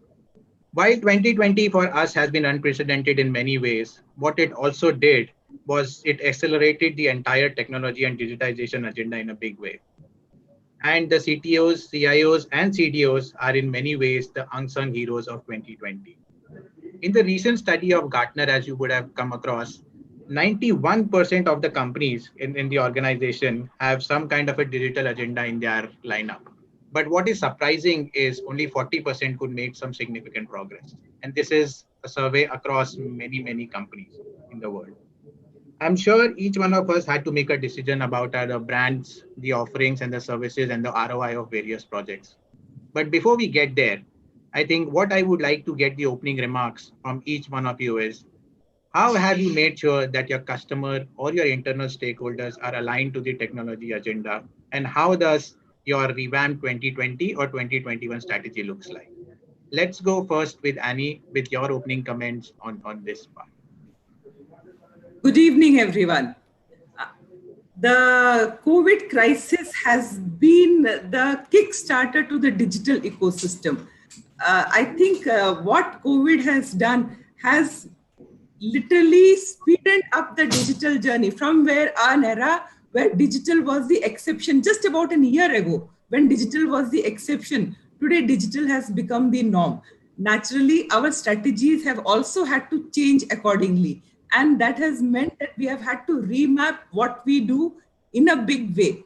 Earlier, the kind of resistance which used to come from across the ecosystem for anything digital, whether it was from having meetings on Teams or Zoom, or whether it was converting to digital invoices, whether it was using technology to actually be able to approve documents, right? Each and everything, digital became the way of life. And we have had to incorporate that into a strategy. So many things, like if you look at vendor invoice management, right? We made it live in July. Hardly any time it took from being in a situation in a crisis to making it live in a digital environment. We introduced WhatsApp services apart from all the marketplaces which we are present in. We said, let us reach out to the consumer directly and get from them what would they like. So we started serving ice creams directly to the consumer based on WhatsApp demands. So every possible way, because we were the backbone of Delhi's supply chain from our dairy, fruit and vegetable perspective, we ensured that whatever the customer wants, the consumer wants, we are able to make available to them, and whichever channel we could hear the consumer demand from, we enable that. And that I see is continuing ahead as we go along. That success with which we adopted digital has given us more assurance, and like even our distributors, concessionaire onboarding, all those processes have gone digital already, and the journey is continuing ahead. Thank you, Annie. Great to hear, I think, some of the examples in terms of how you've adopted or how technology has helped in newer ways of selling and marketing of products. Thank you for those opening comments. Rajiv, I'll come to you in terms of getting your opening remarks on how 2020 has been different and what has been your strategy.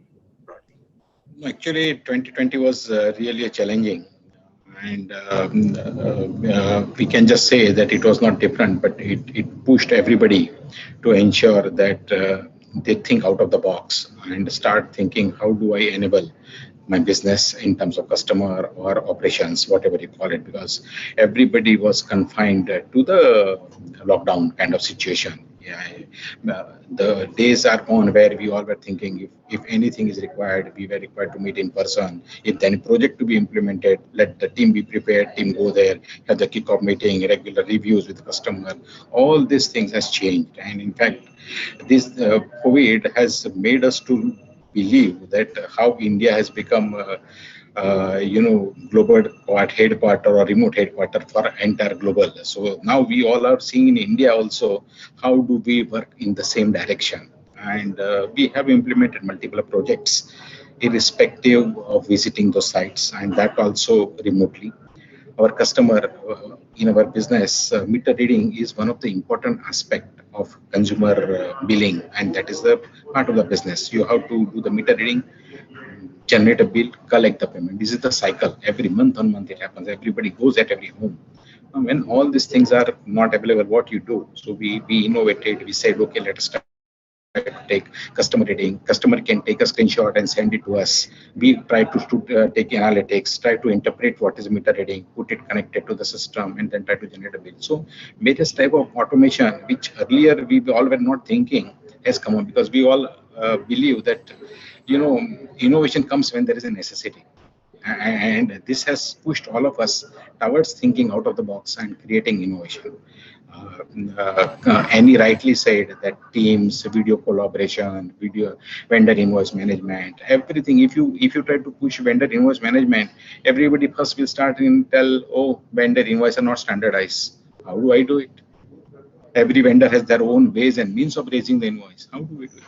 So you tell it, okay, GST has now identified some template for the invoice. Can you make your invoice and give it in this format, so that you all can straight away start to do digitization, convert into workflow, and then straight away get it integrated with your ERP system. So everything gets paperless kind of thing.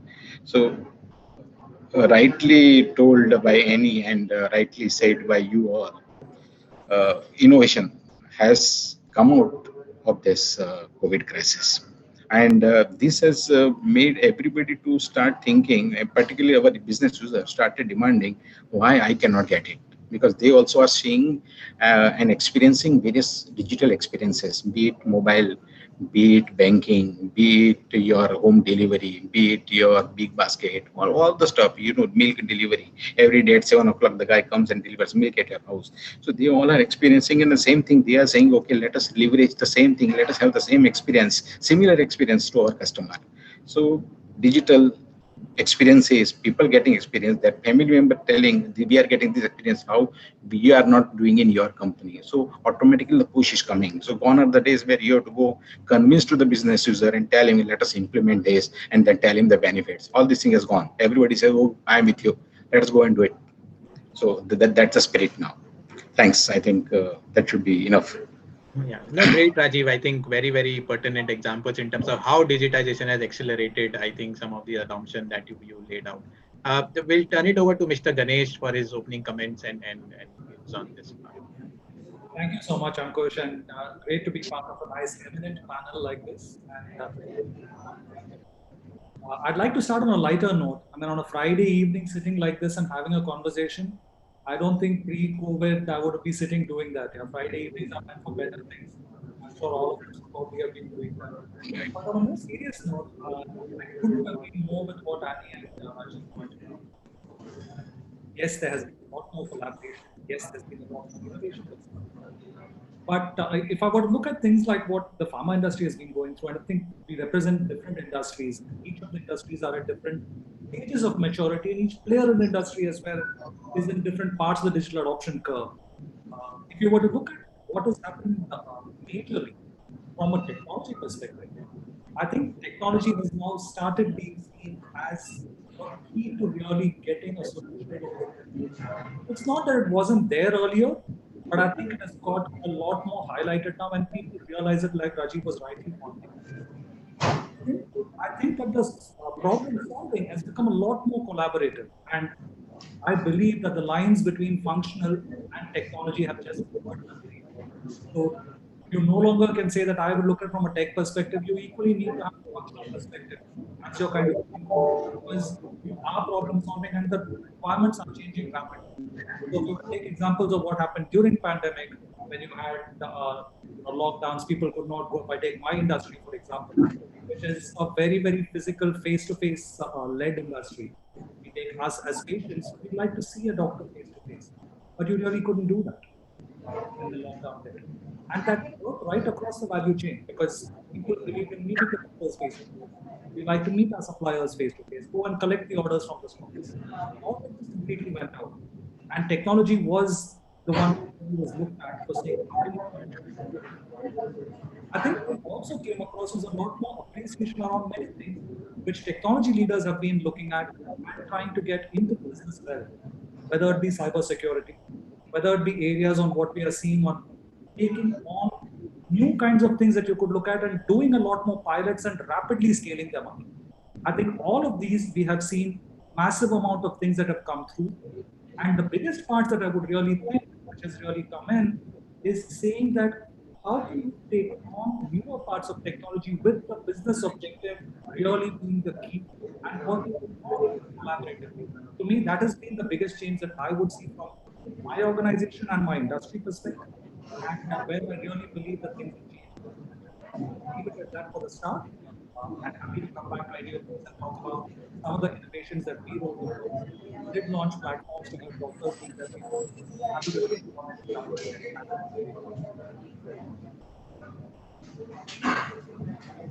Thank you, Mr. Ganesh. I think your point on how the technology senior executives need to understand and the functional aspect, I think is the key takeaway for me in the opening remarks.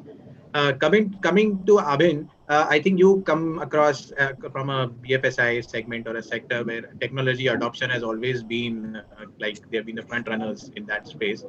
What has changed for you from last year to now in terms of your agenda on technology? So thank you, Ankush, for for this question, and glad to be part of this esteemed panel. COVID is such a sweet memory, I must say, for a digital guy, right? Because he got opportunity to shine.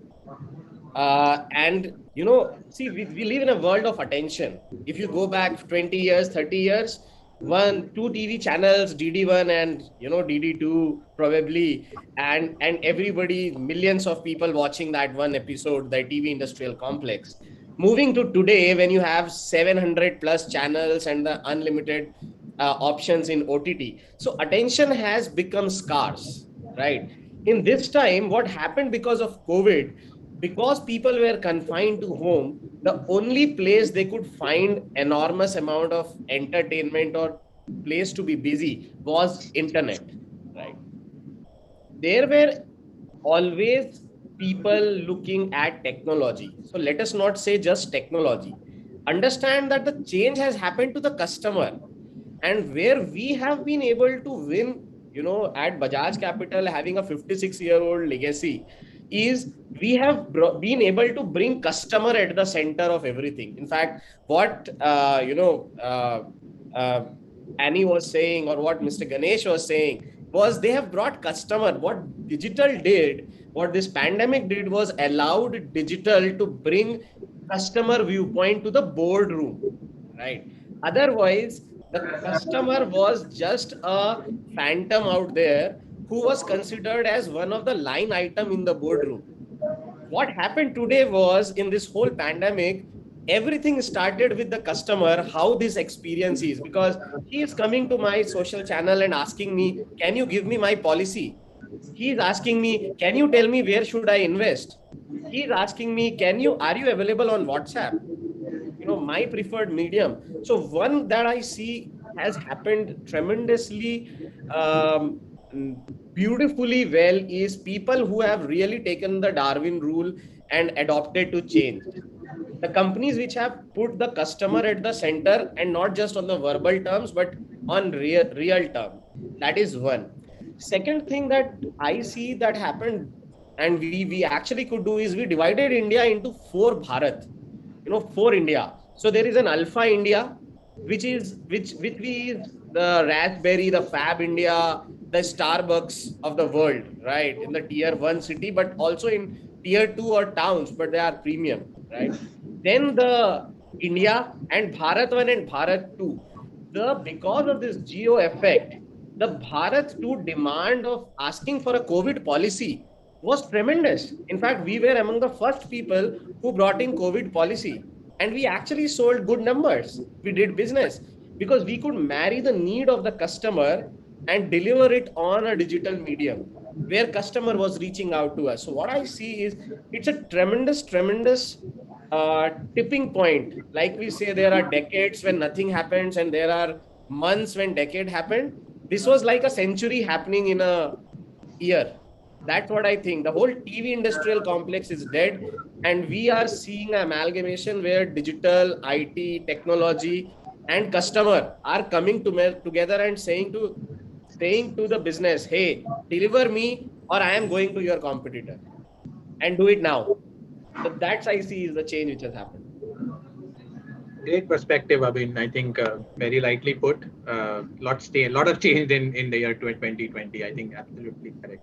So with this, I think opening remarks, I'll move to the first question that I want to portray to the group, in terms of how do you evaluate various solutions and brands? I'm sure you would have been filled with choices in terms of the offerings and the products that you need to adopt last year, and I'm sure there have been different brands that would have reached out to you.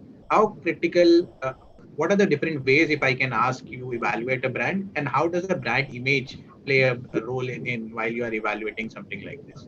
So maybe I'll just go with Rajiv first with his comments, and then move to the next speaker, if that is okay.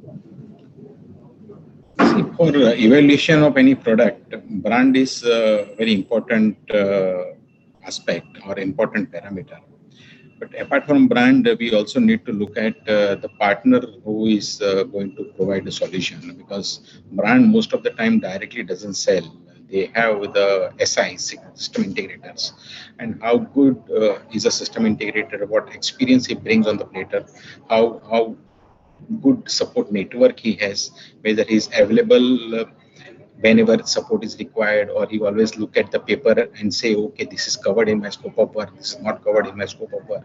So those are the important aspect, like experience with the vendor, reference where the vendor has worked earlier, or the OEM, the product which was used earlier, or what has been the reference, whether it has been good, what has been learning. So these are the things. And then important aspect is what type of implementation has happened, and what is the roadmap, whether the company has some clarity what are they going to do after 2 or 3 or 5 years down the line. If those are the 4 or 5 parameters we definitely evaluate as a part of solution evaluation. But and finally, once technically it is approved, then we look at the commercial aspects. And specifically nowadays, when lot of startup are coming up with a lot of innovative solutions. So there the parameter has to be changed because they do not have the brand equity which other large player have. But if the startup ecosystem has a good solution, which we feel that with a good support system and experienced startup with the team members, then we take some calculated risk and then take it forward. So these are few parameters which we consider as a part of evolution. Good perspective, Rajiv. I think, yeah, especially on terms of how you consider startups, I think it's a kind of a good perspective to have. Mr. Ganesh, can I have your views on this same question, please? So I agree with what Rajiv pointed out. In addition to what Rajiv mentioned, I think the few things which I saw changing dramatically during the lockdown was one, the ability for whatever partner that we were looking at to actually act as a partner and not be a vendor to us. What that meant was that it really needed that the person should be able to give across solutions and come and join forward, and also think of what other changes could be there and how their solution could take care of it. What we also needed was, what that really meant to us was a partner who came and who was more consultative in the way they helped us coming up with things, who pointed out to us what were best practices that were there, who also exposed us to saying that, hey, these are kind of things that are there. Is this something that is relevant for you? And it may not be something that's just in your industry, like Annie was pointing out, delivering something to a household or delivering something right at your doorstep. It's not something which you would typically associate with, a player to be doing. It would go still through a retail loop. But now with the things changing, people to come and tell you this, which is relevant probably in the retail B2C kind of a scenario. So I think coming up with things like those was something that I saw was equally important. We also saw the way a partner kind of came up and how they linked to a business outcome as being critical. So for us, the time back with the business outcome and actually working along to make that happen is critical, particularly in industries like ours, where change management is critical. So yes, people know that there is a problem, they need to do something about it. But between knowing and doing, there's a significant difference even amongst our own employees and the ecosystem that we are a part of. So how can you get your partners to work along and make that happen is, I think, something that we have to get coming up very, very quickly. And what we looked at as part of our trial criteria when we went last year, also looked at people who could respond in a purely agile manner. I think that was really crucial because putting someone who could really respond very quickly and come back with changes. And I'll give you an example again. There were different zones that kept working. Orange zone, a red zone, a green zone. And people could move in or move out depending on what target. So if a zone today is getting counted as a green zone, you need a solution which worked and was pretty much business as usual. But if it was an amber or a red zone, the solution should be able to kind of pick towards that. How do you build that was something that we were kind of grappling with, and we saw different. Similarly, when you're looking at sales insights, primary is the one we said that we need secondary insights. When the distributor is not doesn't EMS that you could provide, it becomes all the more complicated for you to say, how can I take on a distributor and work on to get the secondary information and ensure that the products are available for patients who need it, given that we are part of an essential service. Again, partners that we worked with were able to help us put solutions to meet the business need. So just to sum up, like Abhin was mentioning, the customer need was the core, whether it's an internal or the external customer. Like Rajiv was mentioning, you did have your traditional process of evaluation that you took on, but you also looked at saying, how is the partner that's working with you? Is he agile? Is he able to collaborate with you? Is he a reliable one who's able to give you, like Rajiv was mentioning, and the experience, the customer grade experience that you're looking for in any solution, whether it is a solution you're going to be giving to your internal people or to external, I think are the 4 critical things that we evaluated when we went through with a partner eval. Thank you, Ganesh. I think great perspective and great examples to substantiate what you were saying. I'll come to Annie now. I think some of the examples that you said in your opening comments, how would you like to tie this up with in terms of working with brands or solutions that are being offered? Something your perspective on that, please. Thank you for that, Ankush. Yeah, very relevant perspectives. Am I audible? I hope I'm audible enough. Great. I think from our partners, we expect what we stand for, what we believe in, that quality speaks. And that quality feedback about our partners comes from their other customers. So one of the essential mechanisms by which we assess or evaluate any partner or before onboarding or signing up with them, we speak to at least 3 of their customers across a wide spectrum, and not only the large customers, but across a spectrum, to ensure that the service which is getting delivered or the product which is getting delivered is right and not really. I mean, sometimes what you see is that a service is very good for a particular strategic customer, but you go to other customers and you don't get the same kind of feedback. So to us, that is very, very important, that there is a quality which is the hallmark of the partner, and that quality is consistent in the way they deliver the service. That becomes a very important parameter. Again, when you look at the kind of products or service vendors that we work with, typically you would classify it into 2. The one case is where the brand image matters, right? Where you need stability, robustness, where we are looking at large engagements. Like if you look at our, we have had very long-term engagements with companies like IBM, TCS, HP, 3i Infotech. You know, we have a multi-year, I mean, at least tens of years of experience, more than decade-long associations with these large players. But what we also like to do is pick up small startups who have come out with some innovative solutions. In fact, we even tied up on a innovation challenge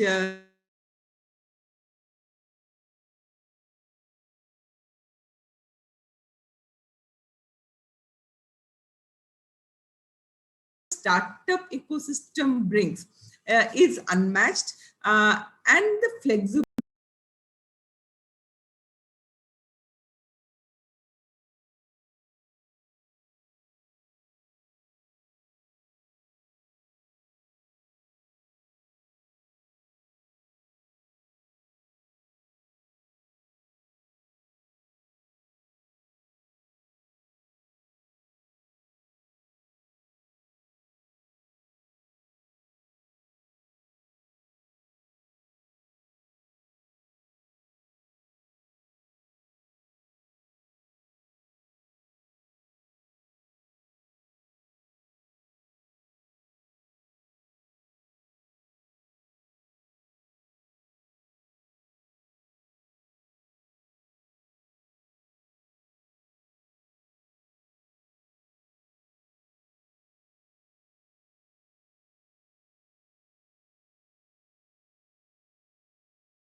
There are less opportunity to take chances, because what matters is the brand trust, and we cannot let that brand trust go away eventually, right?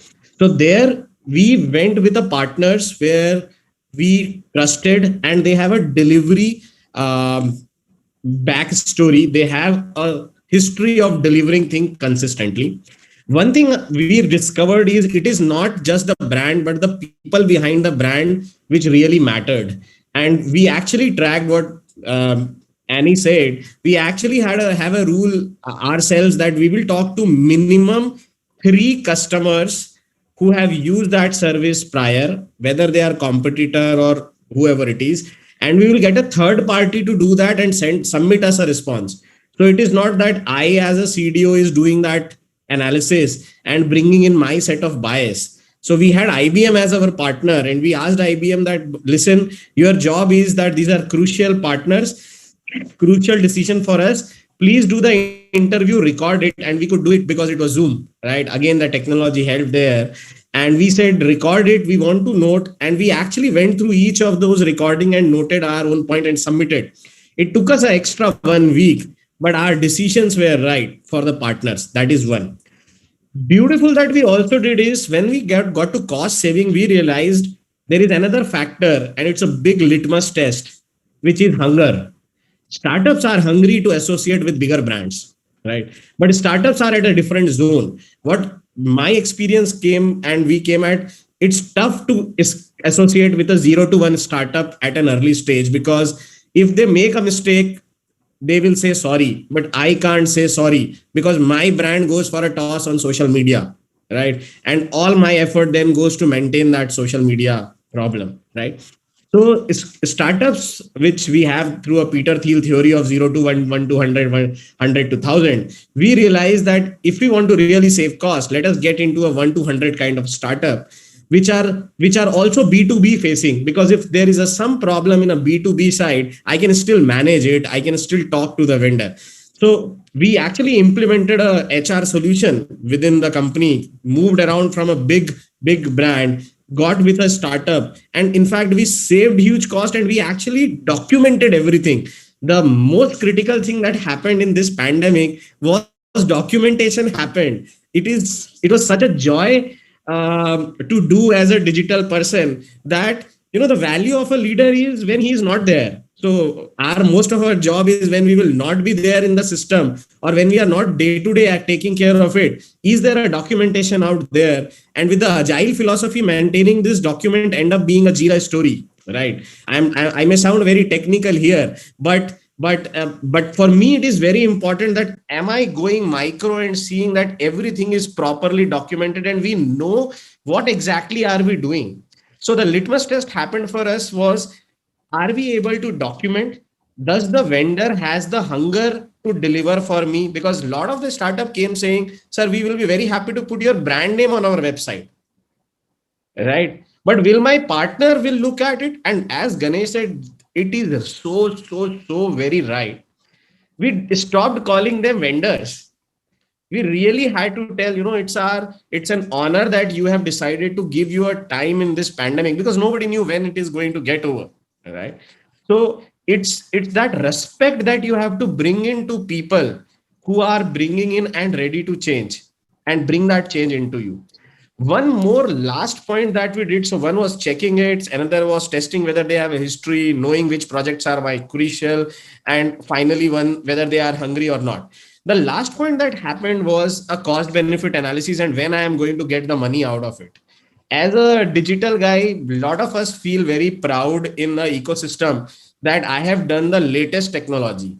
So we could actually define whether it is cutting edge or bleeding edge. Right. So this definition, we used to always ask, is this technology at the bleeding edge of the technology and it will bleed me for a couple of years, right? Or it is at a cutting edge of the technology. I am fine being number 2 on using the latest technology, but I need something which is more robust in my system. And I'm not just looking at solving tickets later on, where my 4,200 workforce actually keep pinging me every day. and the best solution the lowest guy gets is pick up the call, and the person does not pick, the head guy does not pick the call, right? So I think that actually worked. We could also ask our partners that you have to put a dedicated ICU when your product gets launched. So for 2 months, 8 weeks, we had a rule that any problem that comes has to be together sorted in an ICU. So all solution we launched, we actually launched humongous amount of solutions in what has ever happened at Bajaj Capital.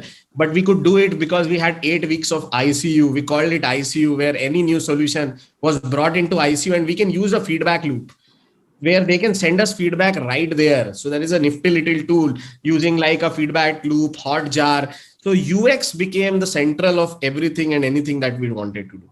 Sure.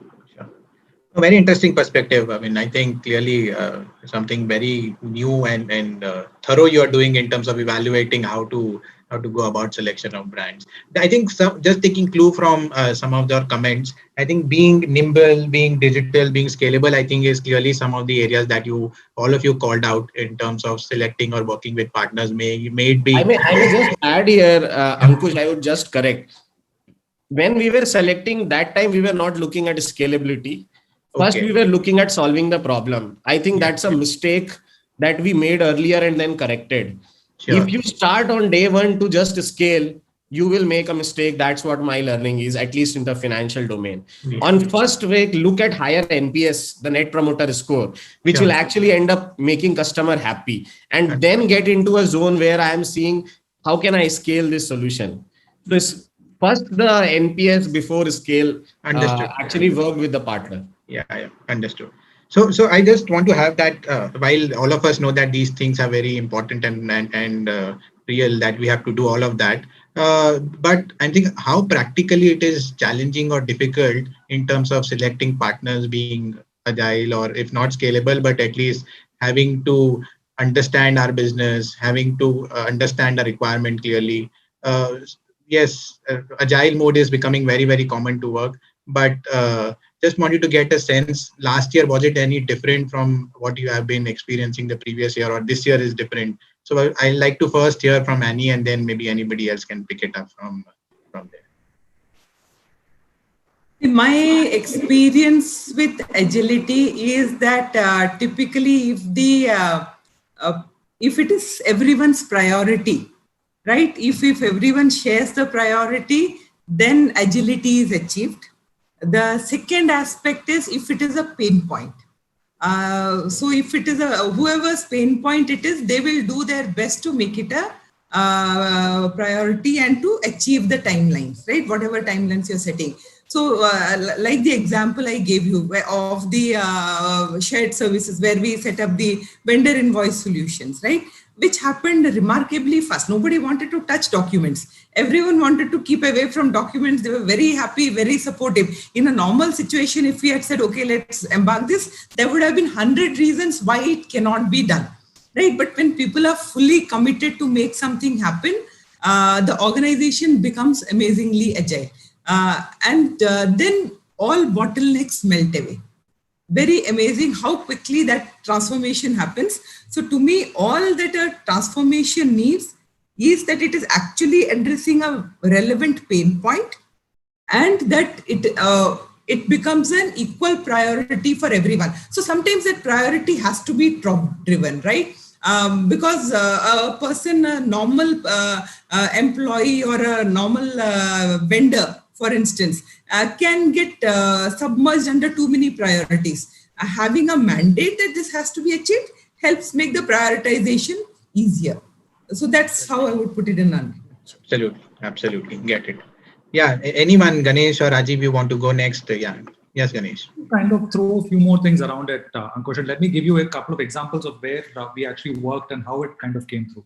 So I mentioned that when we started the pandemic, our biggest thing was how do we connect with our patients? And in the case of pharma, it is our doctors who really are our patients.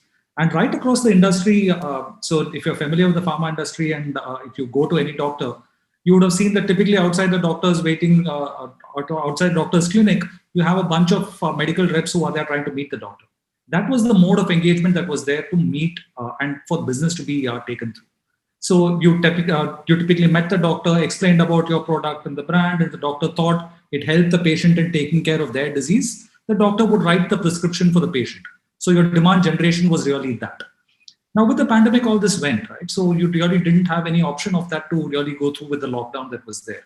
Doctors themselves were not going to the clinics. Patients were not going to the clinics. So the whole industry was wondering what to kind of go through with it. We did also, for us, we used technology again, where we did our survey of about 2,000 plus doctors and picked up, what are you really looking at? How can we really help you? Because it was very clear that they were struggling with their business and they were very concerned, saying, how do I really make sure that my patients are taken care of and that their health is all right? They were very, very worried about that. And so the biggest thing that we heard them saying is, help me build a virtual presence for myself. So that's the problem statement that we started at the end of March. And we worked with a panel of about 75 plus doctors. And the place I'm trying to link it back is going to what Abhin, Rajiv, and Annie were mentioning. So we did work with a startup because we wanted to get this to kind of come through. And there wasn't any other way we could have launched something in a couple of months because doctors wanted it. As on yesterday, they said, hey, my practice is suffering. I'm more than my practice, I'm worried about my patients. So give me a solution to help me take it across. And it should be easy, not just for me. Many of my patients are not very tech savvy. It should be very, very easy for them to come on.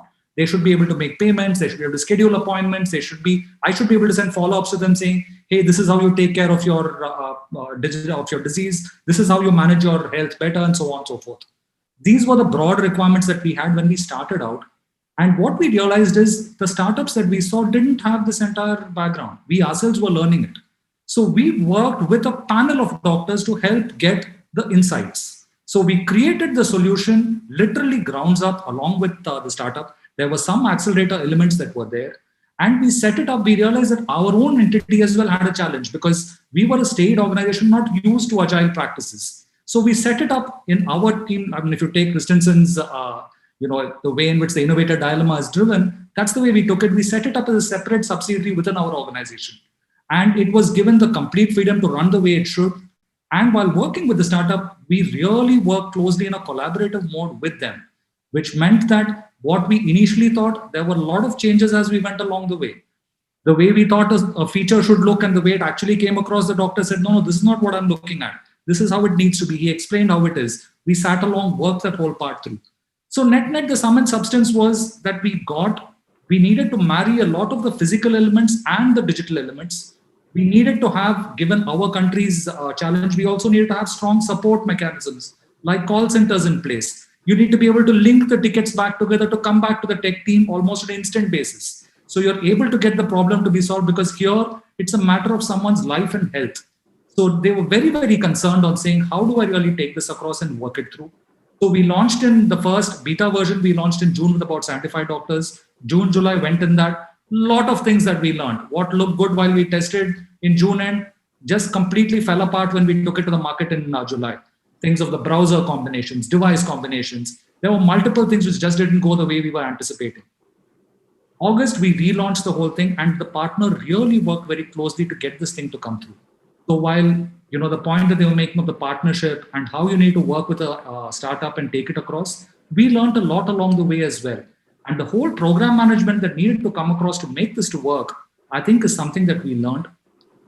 Today, the success of that initiative is there are over 25,000 plus doctors on that platform. Connect to Clinic. Doctors are able to use it for not just doing telemedicine and consultations, which was what the initial problem was, but now they send content to patients saying, how do you take care of your thing? They send reminders to patients saying, hey, you're due for your follow-up. They are able to put their entire records back over there. So you have electronic health records that are available. So I think these are kind of things that we have been growing and learning. And each part we are adding the technology layers on top of it. Understood. Yeah. As we saw the startup kind of going through and figuring that as it scaled, they were struggling and it didn't make a win-win situation for them, we cut over to a mid-sized partner who could help us with the agile development and added to the dev capacity over there. So working along with a partner, building what is there as a win-win for all the places of your ecosystem becomes crucial when you're kind of taking this along. Understood. Thank you, Mr. Ganesh. So I have my one eye on the clock as well. I think we are almost there to the end of the session and the time allotted to us. So I'll just quickly give my closing remarks, and maybe we can wrap up and pass it back to Isha. So I think for me, it was I think fantastic learning. At least thank you for bringing all the practical perspective and some great examples. I think really right from the customer being the center to the adoption of functional understanding, and how innovative we have to be. Like 2020 has been to adopt all the innovative stuff that we all were doing. I think some really good perspective. And some of the areas that all of you pointed out in terms of how compatible or the startup needs to be, or even the established players, how they should have a product roadmap, and kind of investments and the ROIs that we need to evaluate before jumping in. I think some really, really good perspective, at least I got from the discussion. So I think I would like to thank you once again for being so enthusiastic in terms of participation, and thank you again for sharing some great perspective. Back to you, Isha.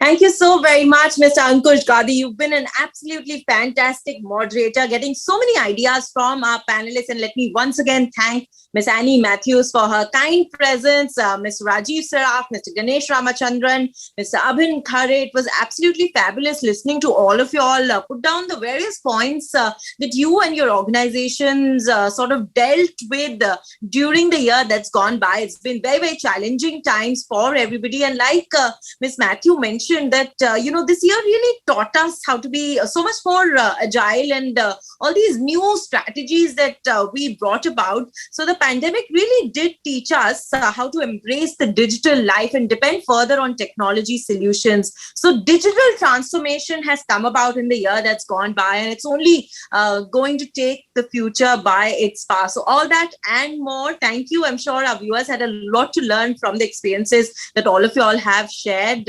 So as I thank all our panelists for having joined us, I'd like to inform our viewers that this is a platform that we've really created to bring about minds that are put together for knowledge sharing and so much more. But at the same time, the Economic Times Best Tech Brands felicitates and acknowledges India's technology brands that have created a name for themselves and their organizations with their path-breaking ideas, especially during these very challenges time brought to us due to COVID-19 pandemic. We are really going to celebrate brands that are not just best at what they do, but also create a wave of change that make the industry to follow them.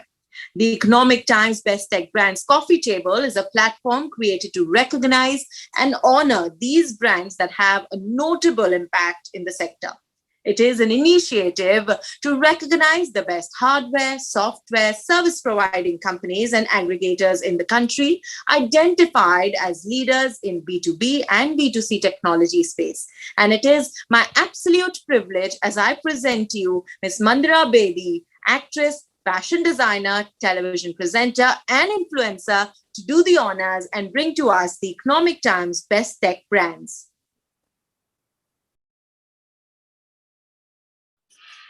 Hello, everyone. Connecting with all of you today would not have been possible if it wasn't for this platform, this technology. We are all sharing this common virtual platform, which is the outcome of technology enhancement and advancement. So what can be better than unveiling the best tech brands on a virtual platform with the help of technology itself? Breaking all geographical, physical, and time barriers, it is technology that has helped us survive this pandemic. The most essential component of technology-driven knowledge economy of the 21st century is information technology. In fact, Globally, India has been recognized as a knowledge economy due to its impressive IT industry, which mainly encompasses IT services, IT-enabled services, e-commerce, software, and hardware products.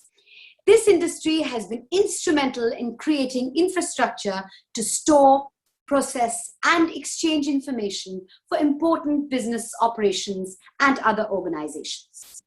The IT-based services and products have become indispensable for the flourishing of any business enterprise and accomplishing success. It also has a conspicuous impact on improving the productivity of almost every other sector of the economy and serves as an undercurrent for further accelerating growth and economic development. India ranks third amongst the most attractive investment destinations for technology transactions in the world. IT has not only contributed to the economic development of the country, but has also made governance more efficient and responsive.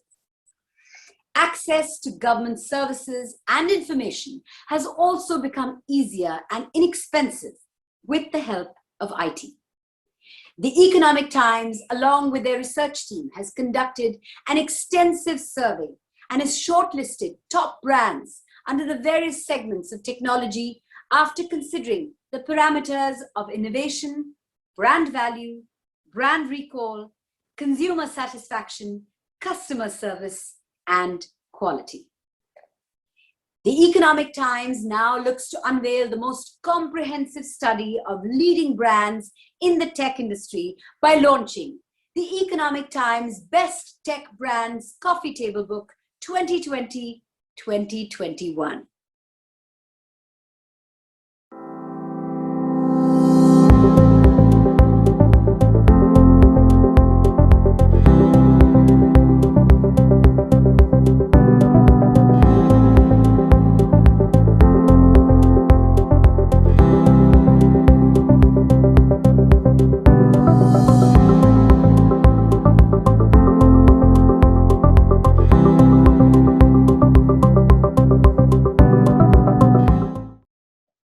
This coveted book will recognize and honor the best hardware, software, and service providing companies and aggregators in India, identified as leaders in the B2B and B2C technology space. Remember, as the market gets more seasoned, it is only the select few brands that will weather the tide. This curation aspires to put on the map, celebrate, and immortalize brands that have enriched Indian society through their tireless contribution. So let's shine a spotlight on this galaxy of eminent indigenous brands that are going to be recognized for their sustained brilliance.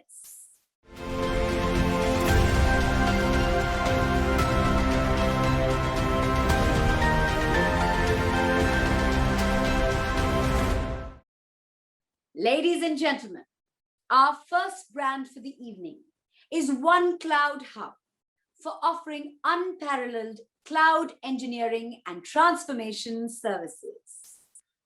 Big round of applause for them. Hey everyone, I'm Vidya Shankar, CEO of One Cloud Hub. We at One Cloud Hub are really honored and grateful to be chosen as part of the Economic Times Best Tech Brands 2020-2021 edition. One Cloud Hub is an AI data and cloud specialty company with innovative IPs and industry accelerators. We carry certified partnerships with AWS, Azure, and GCP. Our focus areas are to modernize enterprise application platforms using cloud-native services for improving customer experience. We move and improve mission-critical ERP platforms like SAP to operate on cloud for better integration and in alignment with enterprise cloud-first strategy. For digital platforms, using AI/ML offerings, we provide ability to grow their online business through personalization for superior online experience and improve customer conversion rates. With our strategic investor Nityo Infotech Corporation, a global provider of IT services with 17,500 employees and presence in 34 countries, we are taking our AI data and cloud capabilities to boost the growth of our clients' businesses worldwide. Cloud adoption provides the panacea for enterprises under this new normal. This recognition by ET is a matter of immense pride and will supercharge our ambition to support businesses to succeed. Thank you.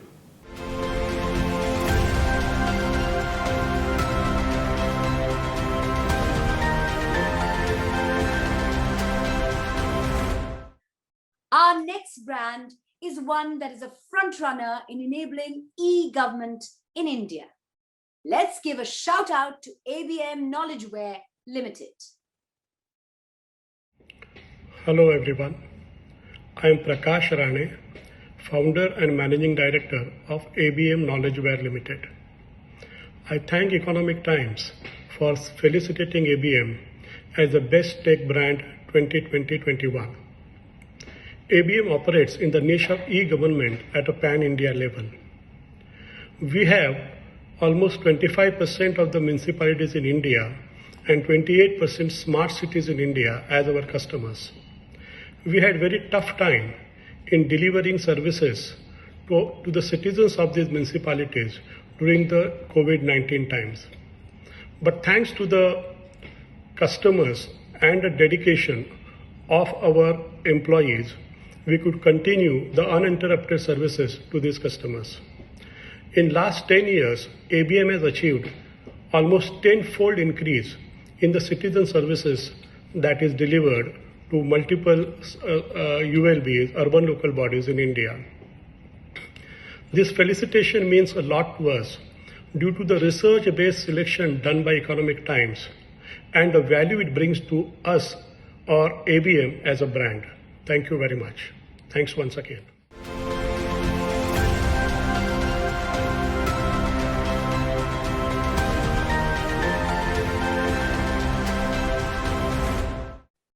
Up next is the application delivery networking leader, Array Networks. Hello everyone, I'm Shibu Paul, Director and Vice President of Array Networks. It's truly a great honor to receive the Economic Times Best Tech Brands Award 2021. This is a testimony of our belief in the Indian market and the confidence our customers, our partners and employees entrusted us.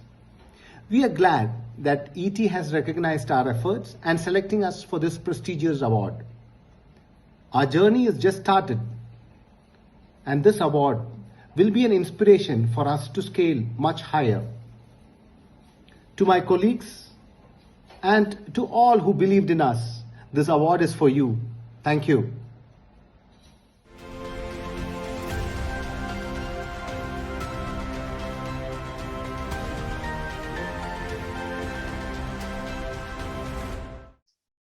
Moving on, let's give it up for Atos Syntel for their integrated information technology and knowledge process services. I'm Rakesh Khanna, CEO of Atos Syntel. Atos Syntel is a global leader delivering decarbonized digital secure services to our customers globally. Atos Syntel is part of the Atos Group, which are leaders in digital transformation, over 105,000 employees globally and over 11 billion euros in revenues. We also have 30,000 plus employees in India.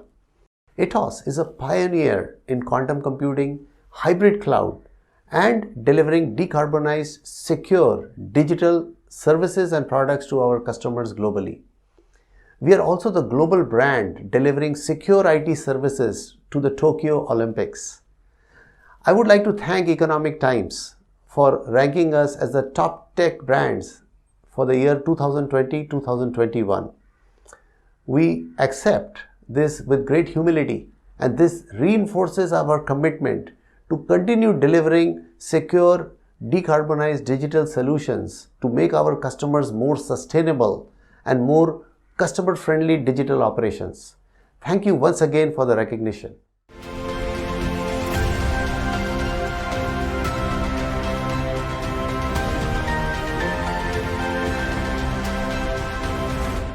And now let's congratulate Capgemini Technology Services India Limited for its full spectrum of services from consulting to technology. Hello everyone. My name is Sarika Naik. On behalf of Capgemini, It's an honor for me to accept this prestigious ET Tech Award. We believe it's truly a reflection and recognition of the kind of work and our commitment towards our clients, our colleagues, and our society. At Capgemini, we have 7 core values: honesty, boldness, trust, freedom, modesty, team spirit, and fun. These values reflect in our new brand promise, which is get the future you want. This truly captures the spirit and energy of Capgemini and conveys our optimistic vision of the future. We want all our teams, our clients, partners, and the community we live in to feel that change can happen and that Capgemini will be happy to enable this change. I would like to applaud the Economic Times team for bringing such an important and relevant award to recognize the best tech brands under one roof. Congratulations to all the winners, and thank you again on behalf of Capgemini.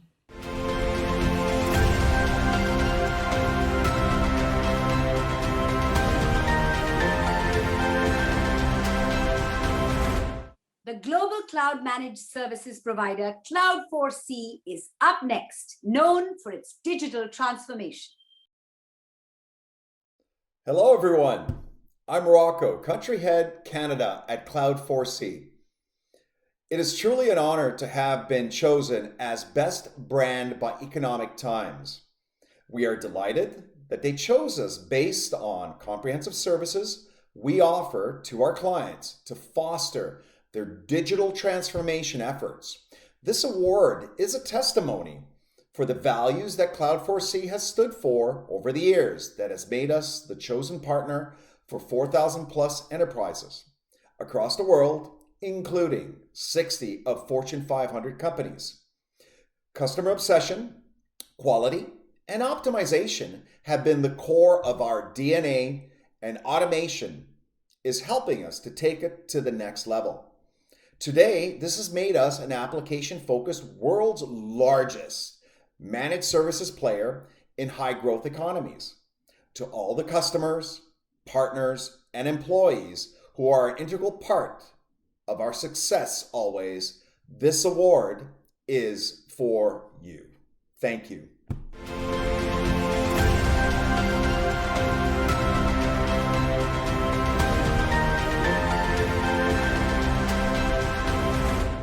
Our next brand is known for driving digital transformation through analytics, insights, and AI. Give it up for Course 5i Intelligence.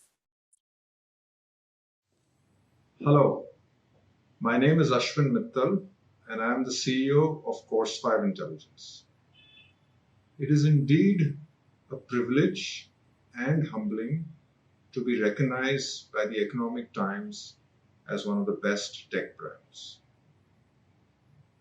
We at Course 5 Intelligence have always endeavored to stay true to our value proposition, where we drive digital transformation for global clients through leveraging analytics, insights, and artificial intelligence.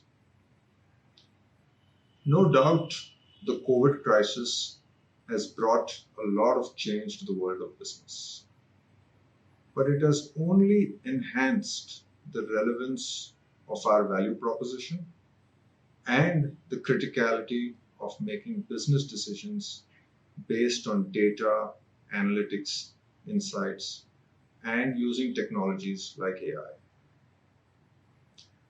We would like to once again sincerely thank the Economic Times for this recognition and honor, and we will strive to continue to live up to being one of the best brands.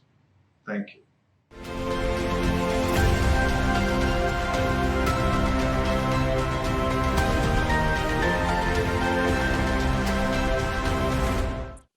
Coming up next is the best software development company which helps businesses elevate their value proposition through technology and software technology. It is Daffodil Software. I would like to thank Economic Times for choosing Daffodil Software as one of the best tech brands of 2021. It's a great honor, and I feel very humbled to receive this award on behalf of 1,000 plus members of the Daffodil family. Since our inception, we have been focused on providing our clients with technology solutions to drive growth, spark innovation, and introduce newer ways to improve their customer experience.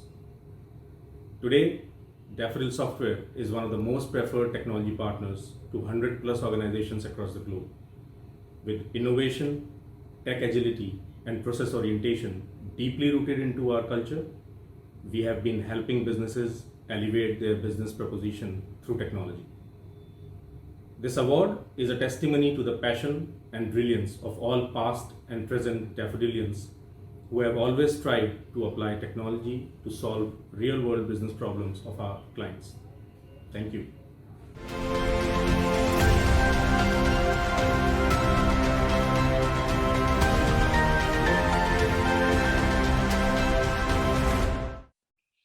Let's give a huge round of applause for Dell Technologies that assists in contact center, information technology, research and development services. Thank you, Economic Times, for featuring Dell Technologies in this coveted list of the best tech brands 2021. At times when technology has permeated ways we work, learn, and interact, we acknowledge the great responsibility that comes with this accolade. Our ambition drives us to harness the power of technology that can drive human progress, and that remains our mission in everything we do. Once again, thank you for the recognition.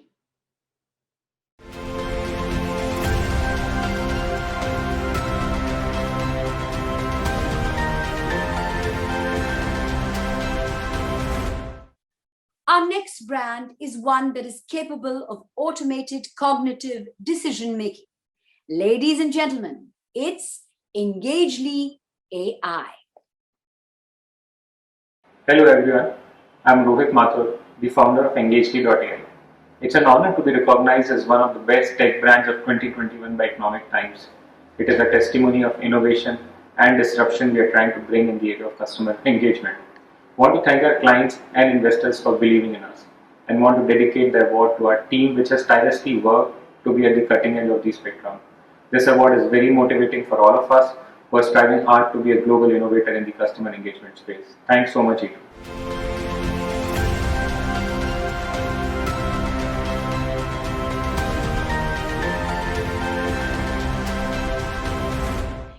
ESDS software solution is digitally transforming the nation through its patented cloud platform. A made-in-India company through and through, ESDS is on a mission to touch lives of every Indian through advanced cloud solutions. Hi, I'm Piyush Somani, founder, CMD and CEO of ESDS Software. First of all, I would like to thank Economic Times for recognizing ESDS as one of the top tech brands in India. ESDS has played a very crucial role over the last 15 years in digital transformation of India. Today, as a cloud service provider and as a data center service provider and as a digital transformation of company of India, we have played a very crucial role in transformation of the lives of at least 50% population of the India. So over a fortnight, more than 600 million people in India get connected to our cloud platform. 225 government organizations are using our cloud platform. 400 banks using our cloud platform and the digital solution that we have given. And 200 listed, NSE, BSE listed enterprises use our digital transformation services, our cloud platforms. As a managed service provider, as a cloud service provider, we've been there in the market and people know us pretty well. But now we are working on a mission which is to transform lives of 1 billion people in India. And that is going to be possible only through complete digital transformation solutions. Thank you.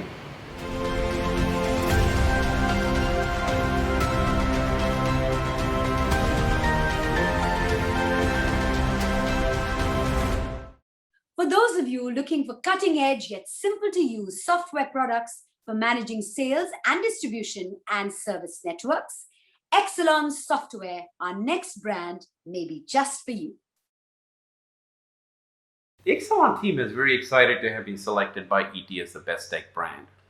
Over the years, ET Awards have become one of the most coveted awards.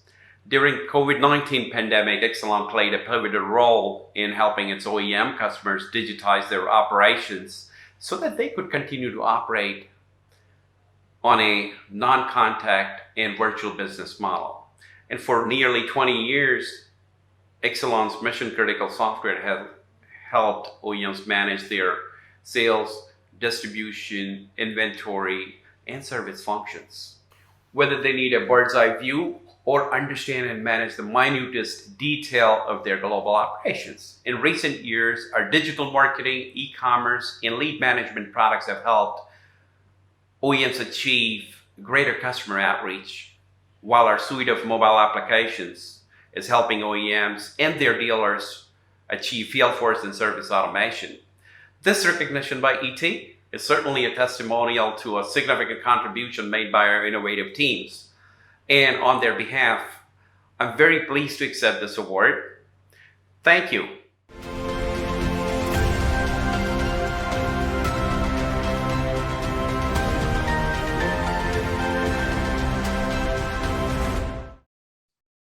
The next brand that's known for offering a suite of solutions to accelerate digital transformation and deliver intelligent business platforms is Fulcrum Digital.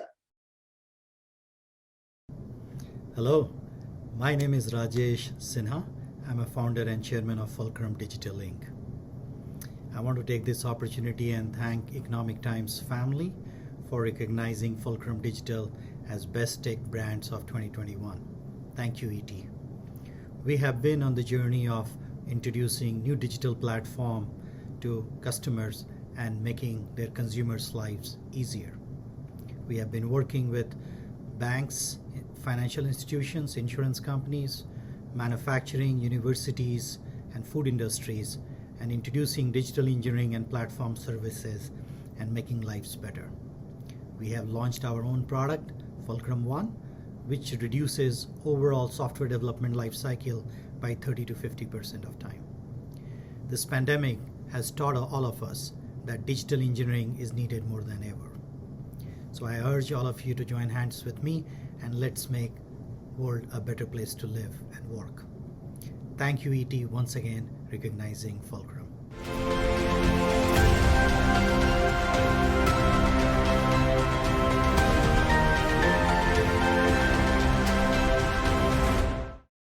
Next up, we have GAVS Technologies for focusing on AI-led managed services and digital transformation. Let's give it up for GAVS Technologies. I'm Sumit Ganguly, CEO of GAVS Technologies, and I'm based out of Princeton, New Jersey. On behalf of my colleagues and leaders, would like to thank Economic Times for this ET Tech Brand Award for GAVS Technologies. We at GAVS are very committed to evolve as an AI-led company, and we are working with IIT Madras to create the reinforcement learning. So for the brand defines what we are trying to do in terms of being an aspirational company, a high-tech company driven by AI predictive analytics. And we are committed to really promote our Chennai to the world. We are humbled by this award, and we want to let you know that this award will go a long way to try and help us reach our aspiration and goal of being a strong technology-oriented company out of Chennai. Thank you.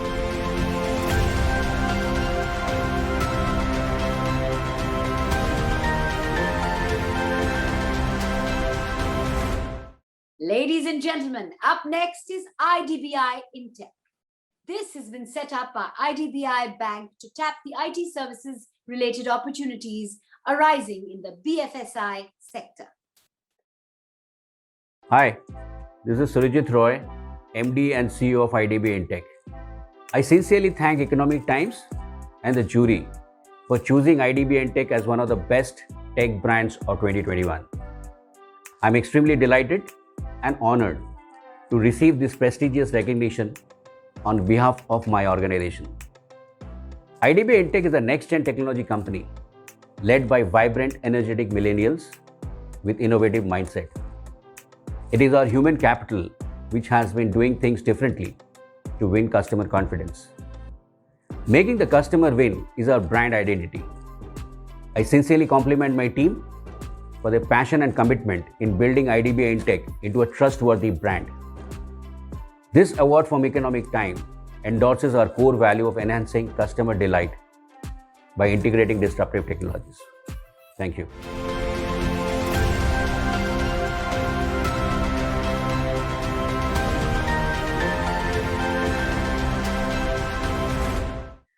Our next brand is quite well known for its chipsets for smart and convergent devices such as smartphones, televisions, connected watches, etc. Let's hear it for Media Tech. Hello, everyone. I'm Kent Davis, Director of Global Marketing and Communications at MediaTek. We're delighted to be recognized among India's best tech brands. On behalf of MediaTek, I would like to extend my gratitude to all our customers and partners for their support and for making us market leaders in driving technological change worldwide. MediaTek's core businesses include mobile, home, and automotive. We ensure our chipsets share core technologies across these platforms so every market segment benefits from a single piece of our intellectual property. MediaTek has unparalleled expertise in technology solutions across brands and global consumer markets. Globally, we power nearly 2 billion connected devices a year across segments. We make sure that our products resonate and connect better because we keep humans in mind while designing breakthrough solutions. Our Dimensity 5G series of chipsets represents a new era of expertise. It is the world's most advanced 5G SoC architecture that will allow consumers to unlock the possibilities of 5G connectivity. We bring 5G to devices everywhere, not just smartphones, but PCs, routers, mobile hotspots, and more. Our transformative products will continue to offer powerful experiences to the largest number of people. Thank you again for the recognition.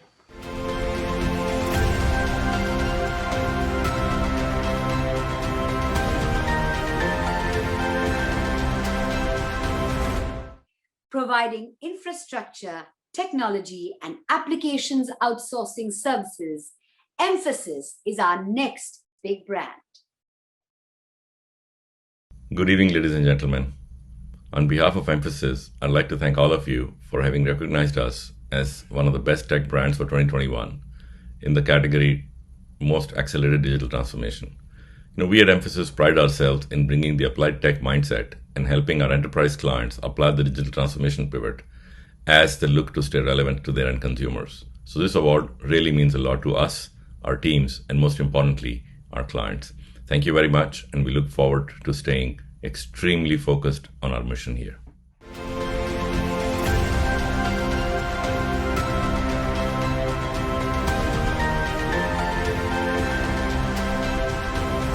Fulfilling the entire IT infrastructure, up next is NTT Limited, India. I, Sharad Sanghi, CEO of NTT Limited in India, on behalf of the entire NTT family, take this opportunity to thank the ET team for bestowing upon us the ET Best Tech Brands 2021 award. This award is a testimony to our leadership and commitment built over the years to digitally transform the businesses of our clients. We have recently integrated the capabilities of our three successful key businesses, namely NTT India Private Limited, NTT Communications India, and NetMagic Solutions Private Limited as a single organization, thereby creating India's leading technology services provider. Our portfolio includes data center, hybrid cloud, managed network services, cybersecurity, and system integration. We plan to invest over $2 billion over the next 4 years to augment India's digital infrastructure. This investment includes 6 hyperscale data center parks, the missed cable, and captive hybrid wind solar plants. Thank you, ET, once again, and I humbly accept this award.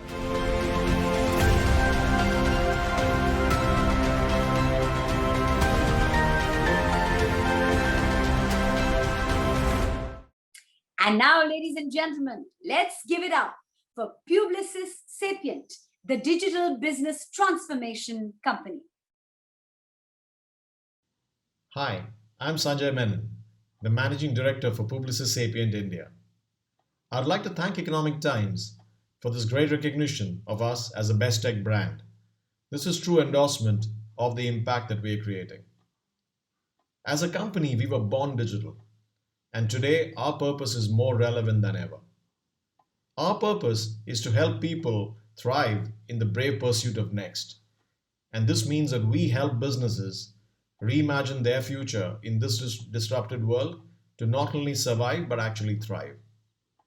Now, this involves a journey of really putting digital at the core of your business, which we help them achieve through synthesis of best-in-class capabilities in strategy, product, engineering, experience, and data. This recognition is a testament that we are the right digital transformation partner. Once again, thanking Economic Times, and thank you all.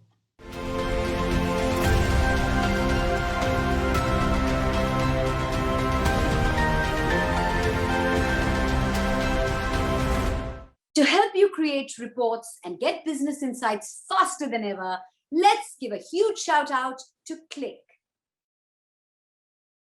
Hi, I'm Varun Babbar, Country Manager of Click India. I'm deeply honored to receive ET's Best Tech Brand Award on behalf of Click. Thank you, Economic Times, for this recognition. Receiving this award is a great news and testament to Click's leadership in data integration and business intelligence space. It also shows the trust that our customers have shown in us when we work with them to get more out of their data. At Click, we call it active intelligence, which means that how we enable our customers to get more out of their data in a more real-time basis and help them embed those decision-making process within their day-to-day operations. In addition to this recognition, we were also recently named a leader in 2021 Gartner Magic Quadrant for Analytics and Business Intelligence Platforms. This is a recognition for 11th year in a row. Once again, Click is thrilled to be selected as Economic Times Best Tech Brand of the Year, and we are excited for what lies ahead for us as well as our customers. Thank you, Economic Times, for this recognition.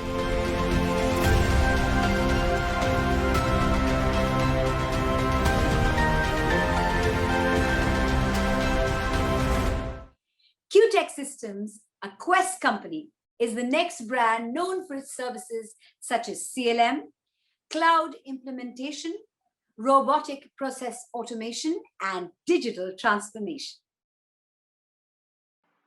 Hi, I'm Anand Ramakrishnan, the CEO of QTech Systems, a division of Quest Corp and one of the leading IT services players in the country.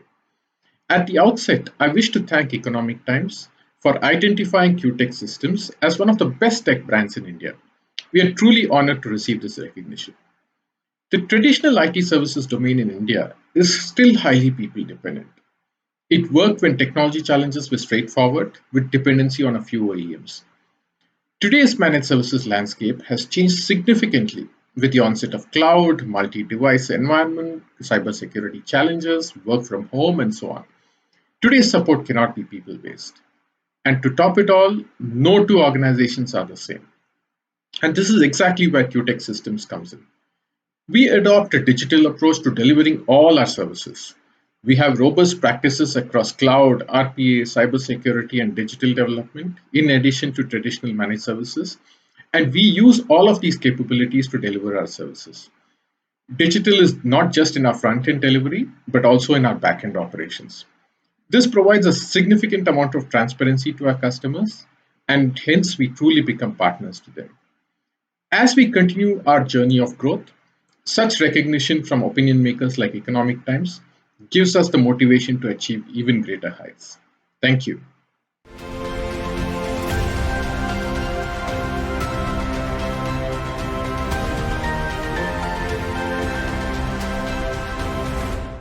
Coming up next is Qualys, a provider of information security and compliance cloud solutions. Good afternoon, everyone. My name is Deb, and I'm the Managing Director for Qualys in India. We are honored to receive the Economic Times Best Tech Brands Award 2021. This award has truly tested the parameters of our innovation, brand value, customer service, and even product quality. Qualys today is more than 2 decades old familiar name in the cybersecurity industry. Over 19,000 customers in across 130 different countries rely on Qualys, including a majority of the Forbes Global 100. This pandemic, organizations globally were pushed hard to a corner, and the security and business continuity programs were challenged. We are glad that the Qualys Cloud platform was always designed to work at this scale, and we could help all our clients maintain the necessary security hygiene, even in work from home conditions. This award is a true tribute to the support we have received from our customers, our partners, and of course, our team of 900 plus engineers in our Pune office who work on more than 25 different security and compliance automation solutions. Thank you once again, and this award is truly appreciated. Thank you.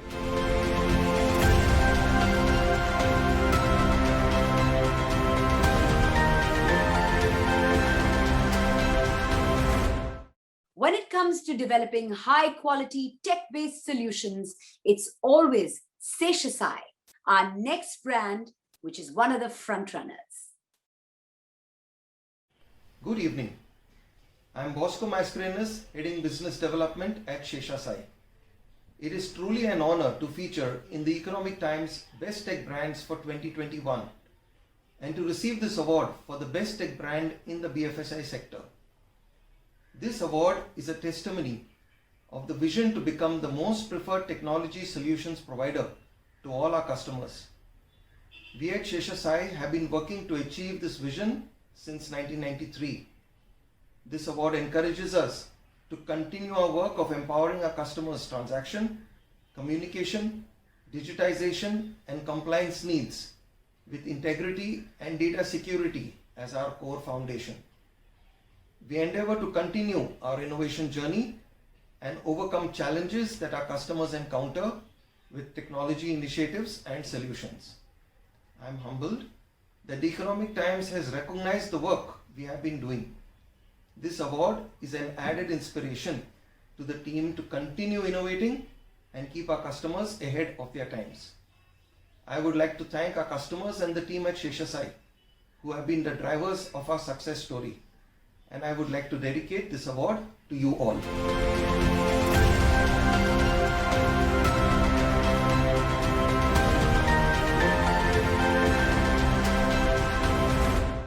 If you are looking for the best of IT, IoT, AI, and analytics solutions, SISL Infotech is the brand for you.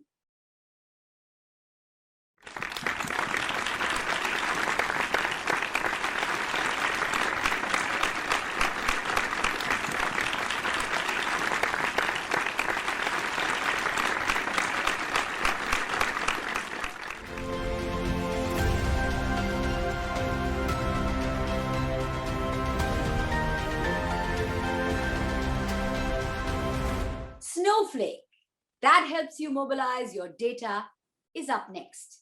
Congratulations, Snowflake. My name is Vimal Venkatram, and I'm the country manager for Snowflake in India.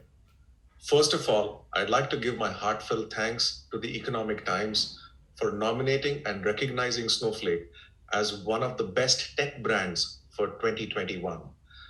The Economic Times is by far one of the most widely read English business publications of all time, and hence receiving this award is truly an honor and an important milestone for Snowflake.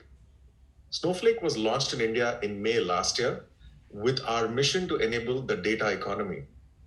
We will continue to scale new heights in India and keep customers and our partners at the heart of all that we do. Thank you once again for this recognition.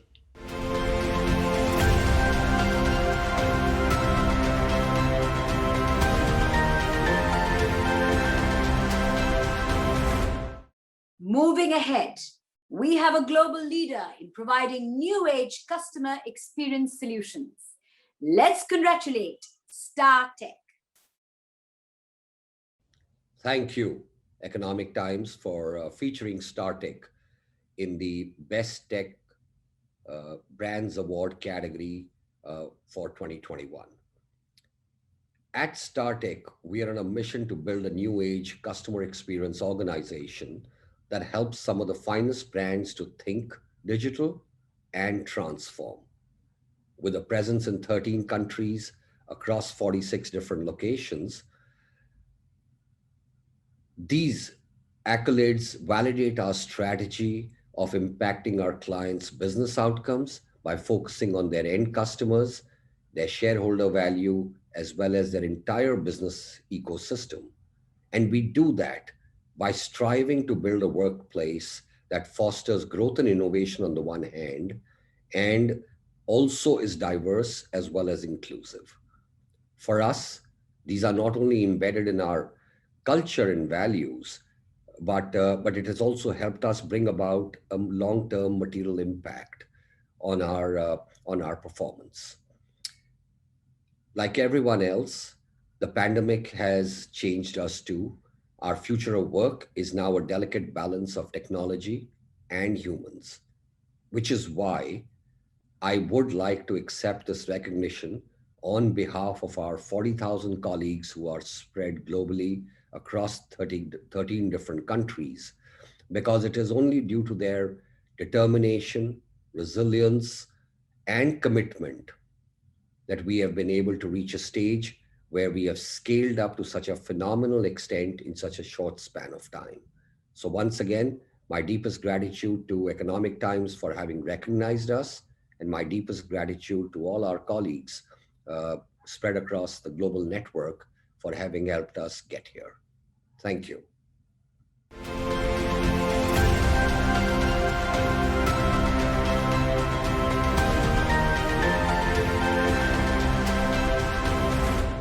Our next brand is the information technology solutions provider, Symphony Summit AI. Hi, my name is Satyen Vyas and I am the CEO at Symphony Summit AI. At Summit AI, we are redefining the IT and enterprise service management landscape globally as well as in India. We are the chosen technology partners for leading enterprises in their digital transformation initiatives. Thank you, Economic Times, for recognizing Summit AI as the best tech brand for 2021. As a new age technology company, we are committed to deliver business value through cutting-edge innovations. The Economic Times Best Tech Brand recognition revalidates these commitments as we continue to consistently deliver best-in-class products and services to our customers. Thank you once again for this honor.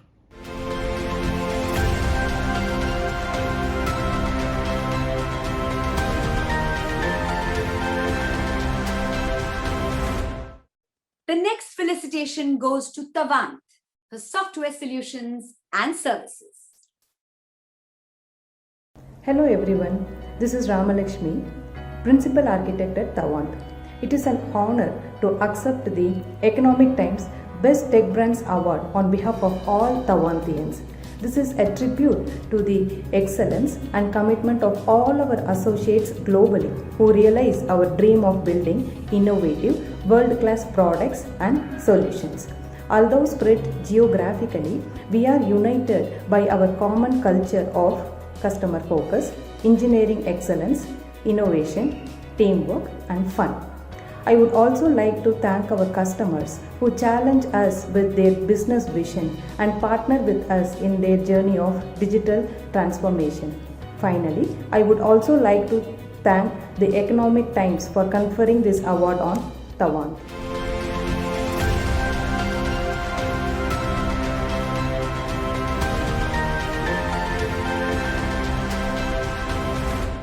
Let's give it up for Umbrella InfoCare's cloud computing and enterprise mobility technologies. I would like to thank Economic Times Best Tech Brands for this recognition.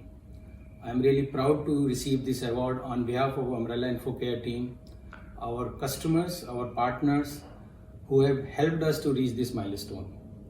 We have been partnering with AWS and Citrix for past 7 years to solve customer challenges and help them achieve business success through digital transformation.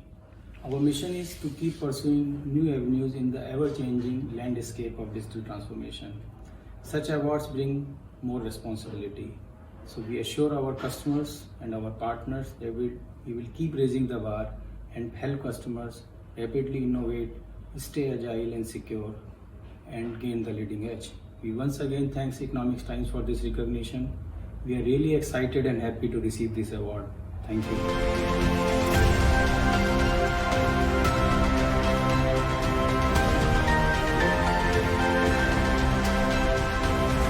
Next up is the brand that helps organizations to leverage IT for competitive advantage and to derive business value. Congratulations, Velocis Systems.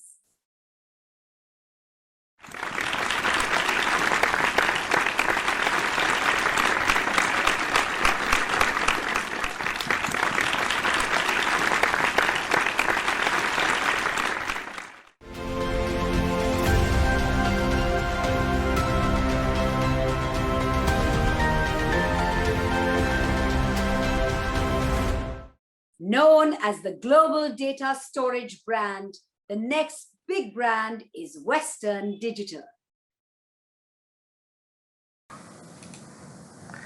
Hello everyone, I'm Jagannathan Chellaya, Director for Marketing at Western Digital, India region. On behalf of Western Digital, I'd like to thank Economic Times and the ETH team for this wonderful recognition. The pandemic has teleported the Indian consumers right into the middle of the digital era. This has happened much earlier than the predicted timelines. Today, success or failure is determined by how effectively individuals manage their personal data and organizations manage their business data. As a global leader in data storage technology, Western Digital's mission is to create an environment for your data to thrive. Our customer-centric technology innovations have enabled us deliver best-in-class storage solutions under our popular brands like SanDisk, WD, WD Black, and Western Digital UltraStar. This accolade has come at a moment when Western Digital has completed 50 years of innovation in the data storage industry. Once again, I'd like to thank Economic Times for recognizing brand Western Digital. Thank you.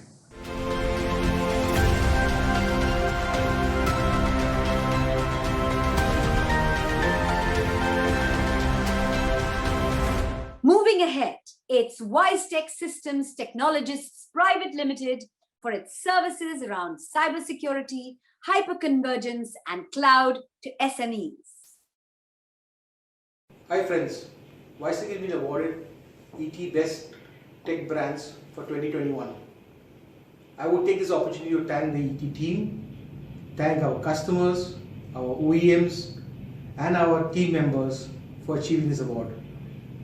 WiseTech is a company which is a digital transformation focusing on cloud and cybersecurity. Thank you very much, my friends.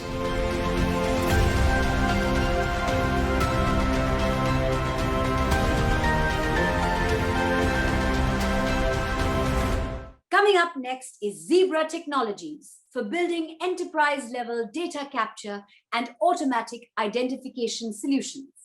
Big congratulations to Zebra Technologies. Hey, hi, this is Subramaniam Tirupati from Zebra Technologies India. I would like to take this opportunity to thank Economic Times for recognizing Zebra Technologies as the best brand of 2021.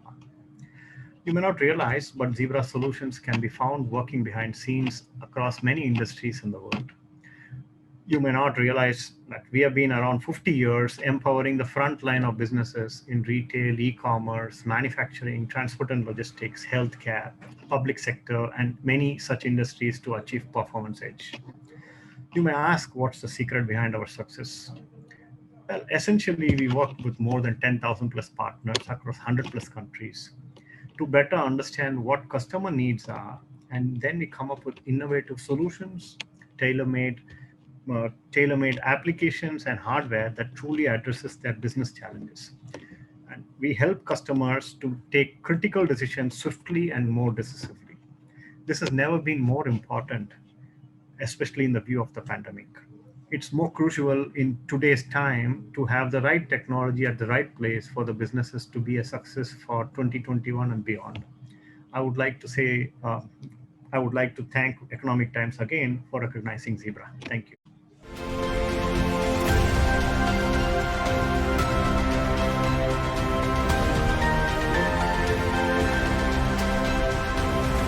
The next brand is known for offering IT and gaming peripherals, speakers, headphones, power banks. Let's give a huge shout out to Zebronics. Hello, I'm Rajesh Doshi, Director and Founder of Zebronics India Private Limited, a 20-year-old computer peripherals and consumer electronics brand. I'd like to thank the Economic Times for recognizing Zebronics as the best brand for 2021. A recognition like this goes a long way as it encourages the team to take up more challenges, bring more innovation, and help make better strides with a mission towards making technology more accessible and affordable with a versatile range of products. This wouldn't have been possible without the support of entire Zebronics team, partners, and everyone else who have contributed to our growth. We extend our token of gratitude to our customers for having faith in us that helped us grow with a retail presence across the length and breadth of India and helped us stay always ahead.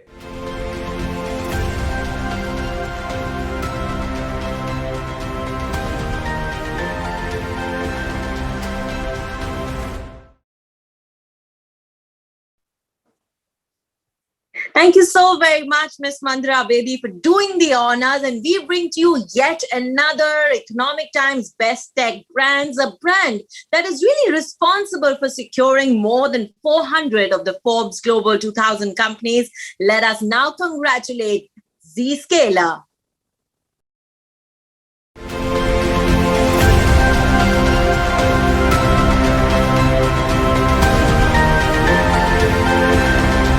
Hi, my name is Anant Nag. I'm the VP for Zscaler for India and the SAARC region. I hope you and your family are safe in these turbulent times. I'd like to thank Economic Times for recognizing Zscaler as the best tech brand for 2021. Let me tell you a story of where we started.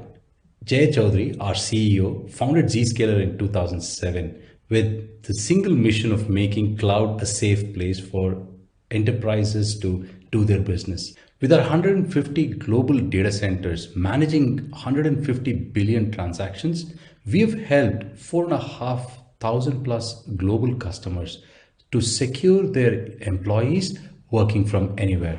This award from Economic Times is a recognition of the effort of our customers to embrace the new normal, and Zscaler has played a pivotal role in their journey. Thank you, ET, for this award and recognition.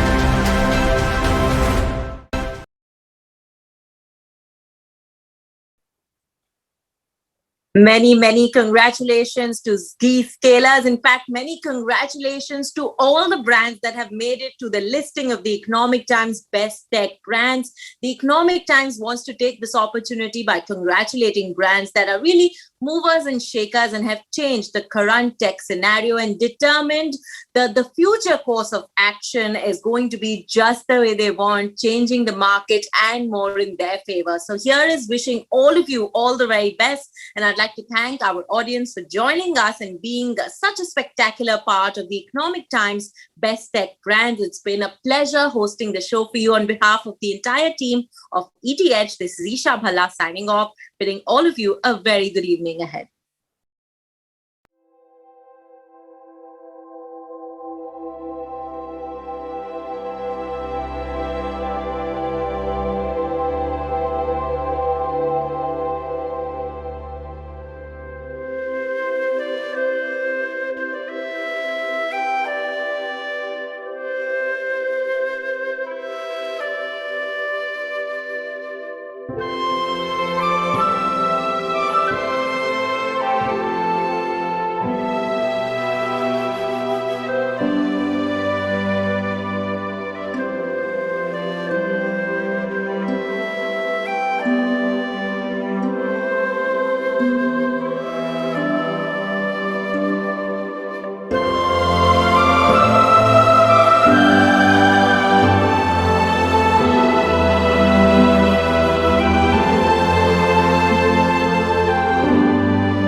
you.